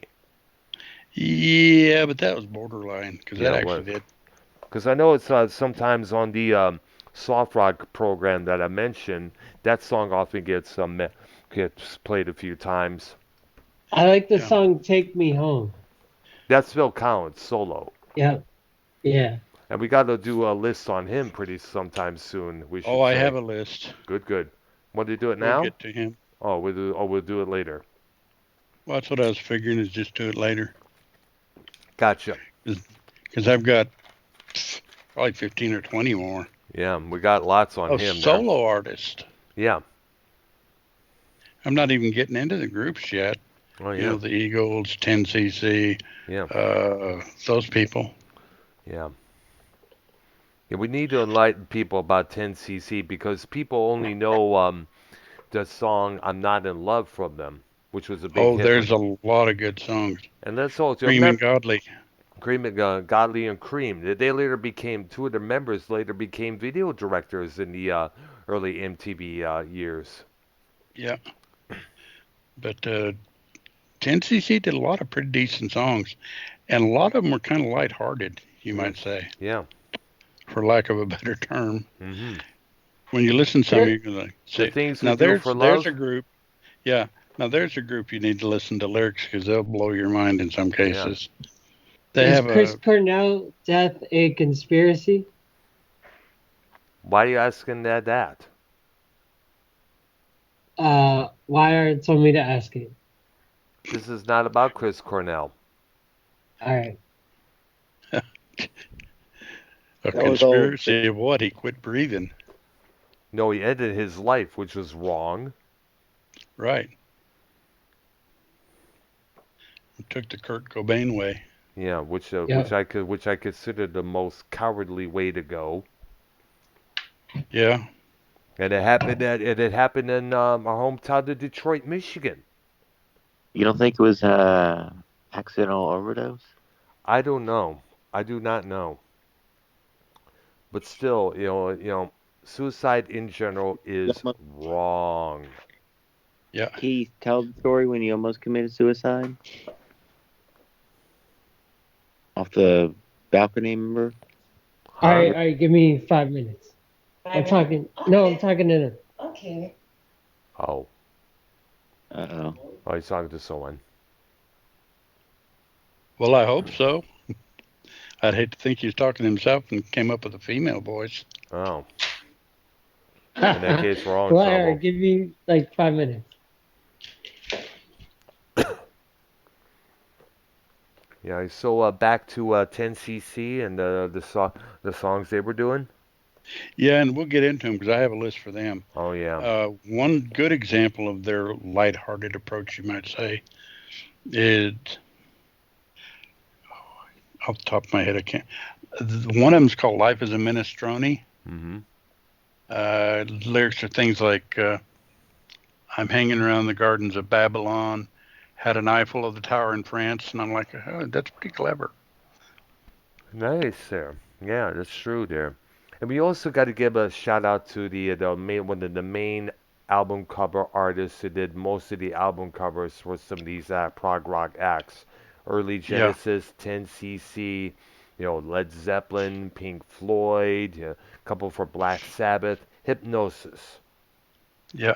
They were And the then it you was also got to mention Roger Dean, who did a lot of the oh Yes fuck albums. yeah, give him his absolute due. Yeah, I even had a couple of What about posters of his covers. What about what? Sammy Hagar? What about Sammy Hagar and Montrose solo career? We got to include him because Oh, we'll be there. I'll absolutely. get to them. Yes. Probably in the Yeah, next Montrose was episode. a pretty. Yeah, because Montrose was a good group too. Yeah, Rodney Montrose, who worked with the Edgar Winter Group later, he hired this dude named Sam Hagar as the singer. They wrote Rock Candy, Little Motor Scooter there.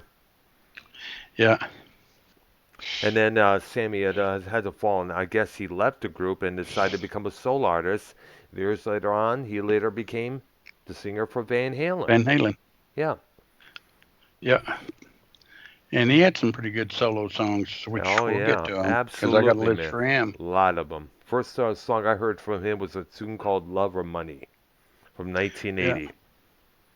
yeah. Another one that I thought was kind of cool was, and it's on my list. I've done everything for you. Oh You've yeah, done nothing for me. yeah. What she originally wrote for Rick Springfield. Yeah,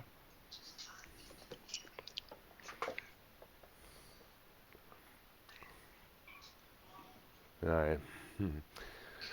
Okay.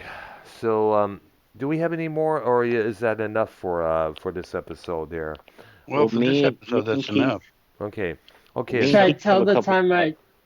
Never mind. yeah, we're going. Me, well, hold on. Me What? and Keith have a couple top 40 lists. Who has the Well, top? Keith, tell them when you committed suicide. Yeah. What is it about? Yeah. When did this happen, man? It happened in 2007. And why would you Uh, want to commit suicide, dude? I didn't Why? want to go back to jail, Uh, so I jumped off the second story. When I jumped out of the second story window and I landed on my feet and I Mhm. broke both my ankles. ooh, Oh, dude, And then why would you do that? To avoid Wait, going can to you back jail? up that story? Can Can you die off Yeah, the same like story or no? I violated house arrest, and then the police were after me, so I jumped out the second story window because I didn't want to go back to jail.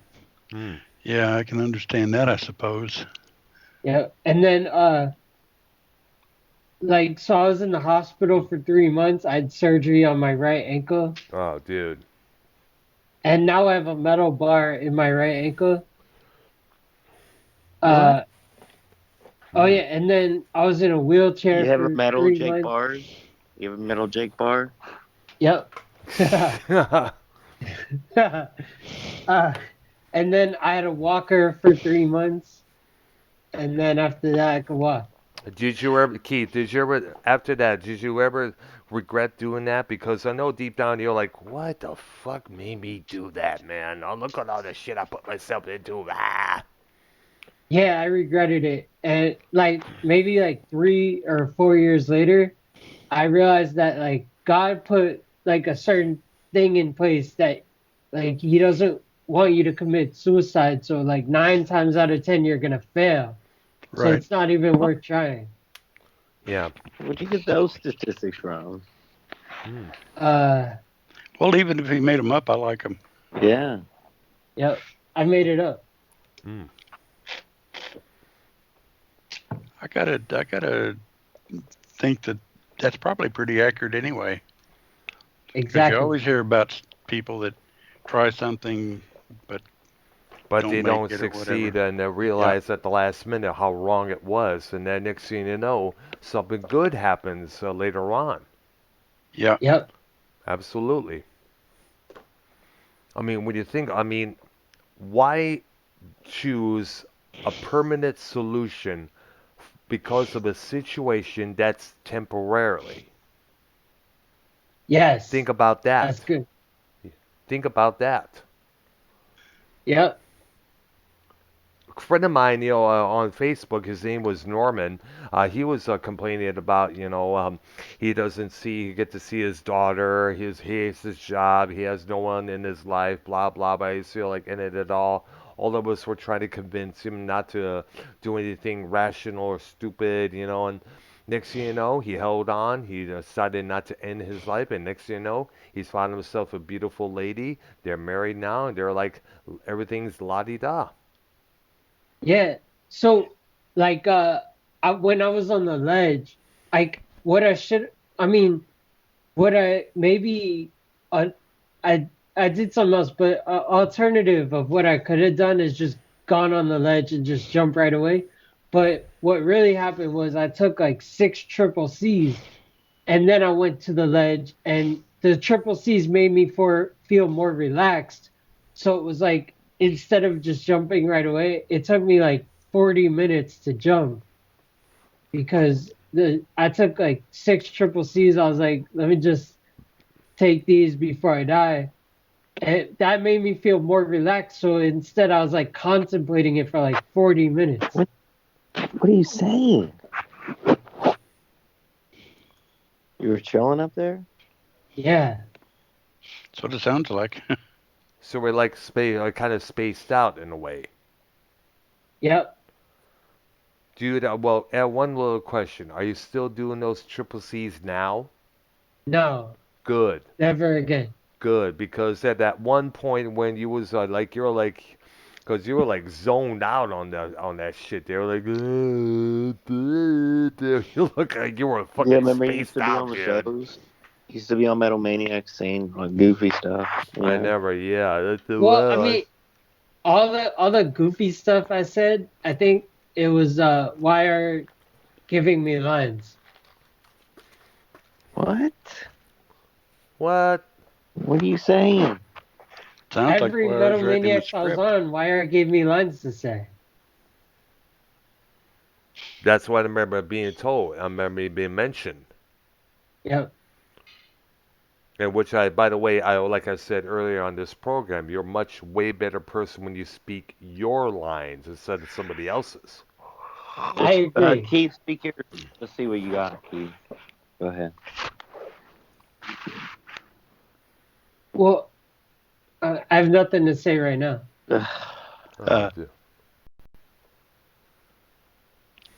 oh, Would jeez. you go on vacation again? Yeah, Would you go to definitely. Vermont? Nah, I want to go to the water parks in Orlando because Orlando has the best water parks in the world. All right, so let me ask this one little question. It's for everybody here on this call. When will we finally see Thin Lizzy, Judas Priest into the Rock and Roll Hall of Fame? Never. Never. Oh, God. Although I Never. think they should be there, but I doubt it.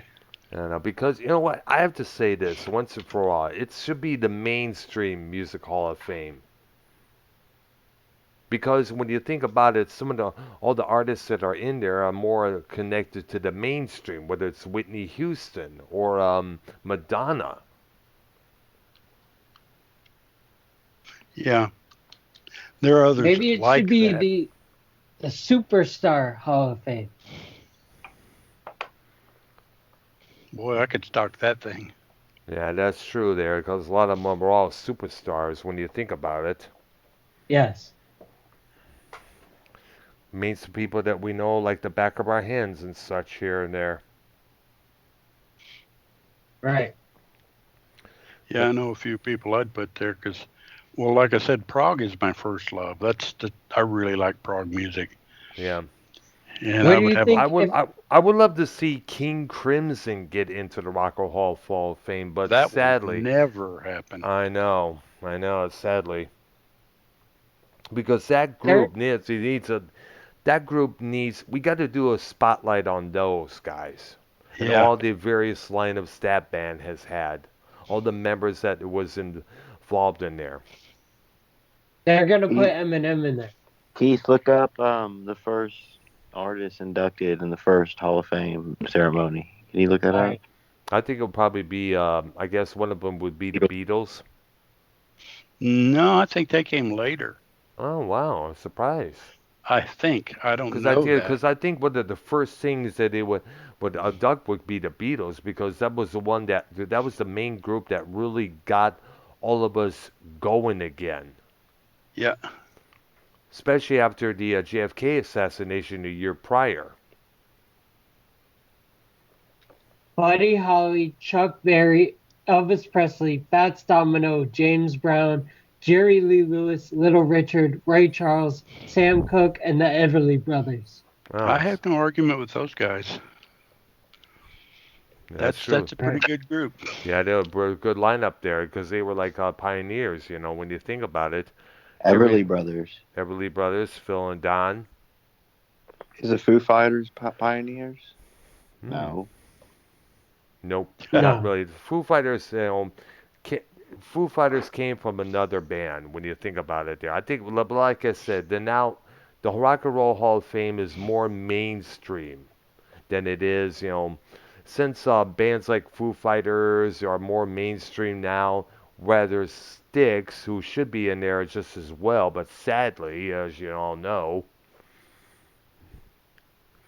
It'd be interesting to see a list of big bands that aren't there.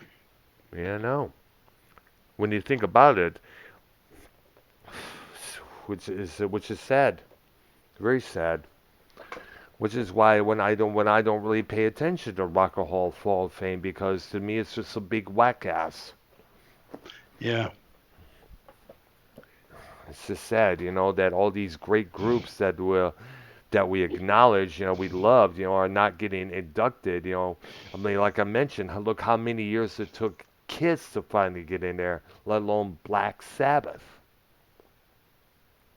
And they're going to pass on Judas Priest, Iron Maiden, and Thin Lizzy.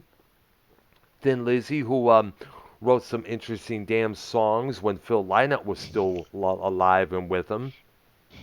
right. You know, All not right. ju- oh, not, but Is Ozzy Osbourne in the Hall of Fame? I doubt it.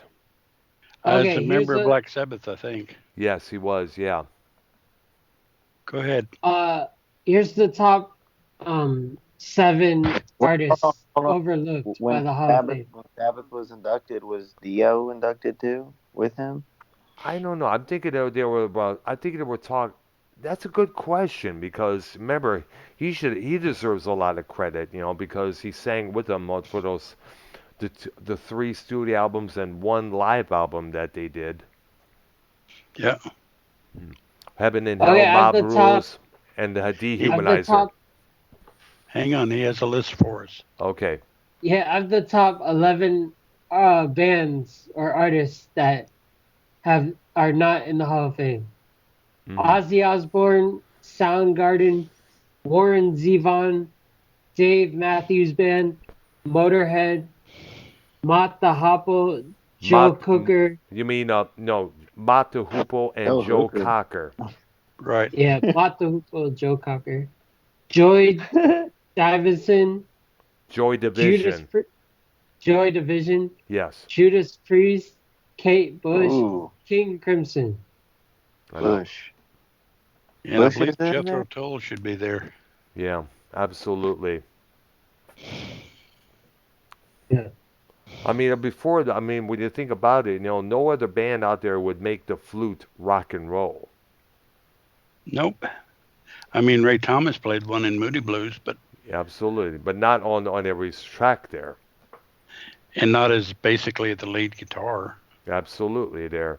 I mean, it's to say Jethro Tull. If you haven't listened to him, Keith, it's hard rock with Renaissance folk mixed into it. All right. Worth a listen. Okay. Aqualung, Living in the Past, A Passion Play, Thick as a Brick. Look up those albums. Yep. Have you ever had Joe Cronin on this show? Mm, We did, for yeah. like, We did. yeah, for like 5 minutes one time. Well, not more Oh, than okay. more than 5 minutes. It was a good about. I think it was about 15 minutes or more there, and that's what it was. One of our recaps and previews. We had that one Monday night. Oh yeah, Yeah, we did. He came in. Came in. He heard us talking about monetize this, and he came in. Gave his statement. He had a good chit chat here and there, and that was about it. Casey's Yeah, Law but came in as well. I think he liked this topic of rock music. Yeah. Maybe. Yeah. Well, of course. Actually, never mind. He's into more modern metal. Well, yeah, he's because we're covering a lot of stuff he doesn't know much about. well. Oh, okay. Well, we did. Well, Okay. Joe and I did a show on my channel about industrial music, like bands like Frontline Assembly, Skitty Puppy, Test Department, Inch and Shine, Nine Baden, and all the other acts out there. And he was a guest on my channel that one Sunday evening last year. Okay. Pretty damn good show there. Yeah. Yeah, Hmm. And that was before I met you, Ark, and before me and YR started our show there. yeah. Um, And you know what, YR, is YR still here? Dang, oh, he's muted himself. We got to do something here. We'll do a special on the women of metal. You want to do that now? Ooh, Lita Ford. Lita Ford, Lee Aaron from Canada, Lizzie Hale from Hailstorm, Joan Yes. Jett, the Runaways, the band that Ford and Jett was involved in. We got the band Fanny, an all-female group. There's a documentary on them coming Where out was it? soon. Fanner? Fanny, Fanner? Fanny, Oh. yes, I like Hailstorm. yeah, they're pretty good there. They had some good songs there. Yeah. Mhm. Of course, we Keith, got I'll send you, Keith, I'll send you Doro Pesh. Doro Peschert and Evanescence. Amy All Lee. right. Amy Lee of Evanescence, yeah, they're a front man there. What about a Front Lacuna Coil? Have you heard of that Christina group? Savage. Yes, I've heard the name. I've heard a couple of their songs from one of my ex-girlfriends there. Their singer Christina Sabata, I guess her last name is Yes. pronounced. Yeah, she's pretty smoking there. The singer for the current singer for Arch Enemy, Elisa Cruz, White Cruz, I guess what's her name is. Butcher Babies. There's That's Terry Cruz's niece. Terry Terry Crews. Crews. Terry Crews. Rena- excuse me, Renaissance. The band Renaissance. I remember hearing Right. about that. Yeah, I don't really know who the female singer is. Well, I don't know What her about the name off group the top of my Kitty? head. What about the band Kitty? Oh, I remember them Yeah, hearing about them. yeah. Mm. I don't think I ever heard any of their stuff, but I remember just hearing the names a lot, a couple times in the past. And also, we also got to acknowledge, Anne and Nancy Wilson of Heart. Yeah. Pat Benatar as well. They're like the major influences when you think about it. Oh, yeah. Yeah. And we got to forget, cannot forget some of the underground female bands out there. Nervosa from Brazil, a thrash band. There was a group called Rock Goddess out of the UK. They had a cover of "I Didn't Know I Loved You," the old cover of oh yeah, Gary Glitter. He was the one who originally did that, and they did their excellent version of that. Girls' School, Proteges of Motorhead. Got to acknowledge them as well. I remember I this one. saw Eminem in concert 4 times. Screw Eminem. We're talking All female rock and roll here, dude. right. And we also got to include this singer from Canada. I remember seeing at the Ritz one time. Used to play her cassette when I used to cruise Avril around. Lavigne? No, fuck her. She's not rock and roll. She's not heavy metal. She tries to be punk. Okay. She's just a little I don't emo know, wannabe. Brown. I don't know. She's really. Yeah, no, she's not really She punk. was an inspiration to like the young people to like be The independent and be yourself. You yeah, know. but the problem is, most of these, she was like an emo when you think about it there. Ooh. Yeah. That was bad And back I'm then. and The I'm and I'm 2000s, not like and I'm not big skateboarding. and I'm not big on the emos. I'm talking about a lady named Chrissy Steele. She had this album called Magnet to Steel, which I played a lot, but from the when I used to cruise around the Sterling Heights area in back in Michigan on a sunny day there. I used to play that album a lot, along with Billy Squires' Enough Is Enough. I remember doing that a lot at times. We got to definitely acknowledge that album there. She deserves, and also this one group I remember that had this one album out. It should Gorguts. Gorguts. who? What about Gorguts? Do you know that band? I heard of them, but it's not a female act. Oh my bad. I thought they had the lead singer. No, that's some. I'm not too sure. I'm not into death metal. I was going to mention this band out of Michigan that had this one album that really. You'll look up this thing called. Let me see. Hold on a second. I'm going to find them on this my MP3 stuff there. Look up their stuff here. I'm going to find right now. They had this one album called Castle Walls. It was a CD. Great stuff on there. It's kind of like mid 80s when you think about it there, but it was pretty damn good stuff there. Okay. Okay, I'm going to put out the link here. Put it in the chat here to where to go to find us here. And definitely look up the name Damsel. Damzel.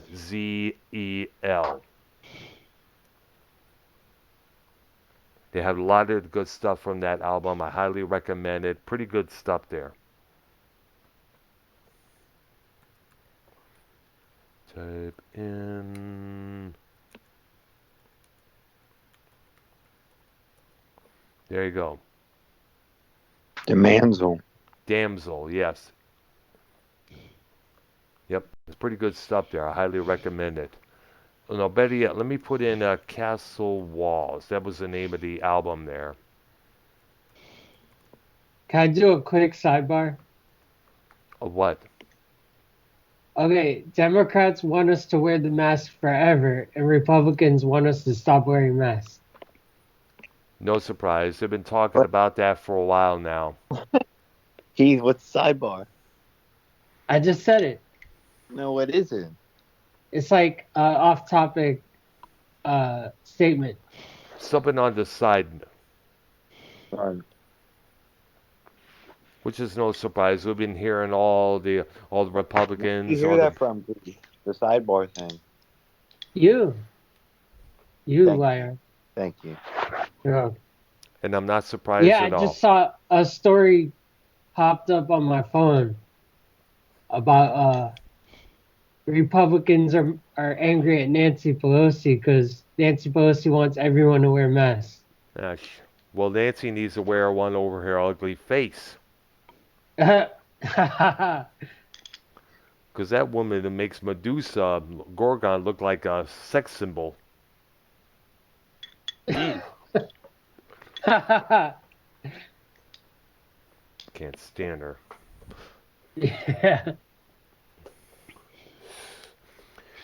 Well, you do know it's all about control, right? Absolutely, Yep. keeping everybody under control.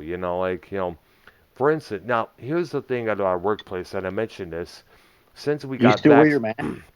well, sometimes I do, and sometimes I don't at Uh, my workplace there. A lot of times I don't really, when I'm in the dairy cooler doing stuff there, I don't really wear one. But sometimes, but I guess the thing is, if you're fully vaccinated, you don't need to wear that mask. That's right. Yeah. And since I had my 2 shots, people say, oh, you should be good to go there, here and there. Yep. Yeah. So, but I still keep one handy, just in case. You know, That's right. always take safe precautions. And I guess from what I you see that understand, video today? Yeah. Hold on. and I You saw the understand that. video the other day? What Leo video? was boiling the mask. He was boiling the mask to clean them. The COVID Really? mask. Oh, okay. That's Ian something there. 97. Hmm. I guess Ted Nugent should have got that vaccine because I mentioned he's tested positive for that. I put my mask in the washing machine and the dryer. Best way I understand that Oh, just to let him wear air, because putting him in the dryer, from what I understand, shrinks the mask a little bit. Oh, all right. Happened to my sisters, and it's happened to me a few times. So the best thing to do is to let them air dry. Okay. Yeah. Okay, I think we covered all we can for now, I guess. Yeah. I think we had a great time, guys. Yeah. Yes. I'm glad yeah. that we got to do this again sometime soon, man. Definitely. Yeah. All right. Yep. Definitely. I'm thinking we're probably doing this again on next Monday, I believe. Yeah. Definitely. I Yeah. think Mars Yeah. is going to go live with the Dirty Rotten podcast And tonight. then we'll Well, go ahead and get to the rest of these individual people. okay, definitely. We should probably end the show right now, so because I know Mars is gonna hit the airwaves pretty soon there. And we also got to get Okay. Mars, and we also got to get Mars and Nikki Nines on this channel one time soon there, definitely. Big ups to Nikki Nines, by the Yeah, way. and Mars as well, man. You put out, and by the way, I Yeah. was checking out his anti-Scott rants. Oh, dude. Oh, dude. To When say did that, he do that? oh, he did that a couple times on both his channels there. Was, Keith, what is your opinion about Nikki Nines and Mars? I think Nikki Nines is the most entertaining person in the community, Wow. he is, definitely. and Mars, he's okay, but Dirty Whoa. Rotten Podcast is not my flavor. Hmm. What? What? Well, it's had some pretty good stuff there. All right. All right. I think we should. I think I'm gonna listen to Dirty Rotten Podcast tonight. Okay, definitely. I'm going to listen as well, definitely. Okay, we're going to end the show, ladies and gentlemen. I want to thank Arknolia Strokelbean, and also special thank you to YR and Keith for being on tonight. Yeah. This was Yes. definitely a Yes. success. This was a definitely Yeah. successful show there, definitely. And of course, Keith, take all the stuff that we, Mia, have provided and listen to these tracks. Okay, Yes. dude? Definitely. Okay. Go deeper. All right. All right. For Arknolia, YR, and Keith Rebarber, Go and deeper, myself, Earl. go deeper, everybody. Yes. Okay. Go deeper, everybody. Deeper. Okay. For all of us, and myself, this is Arknolia and the Doctor. All right, episode 39.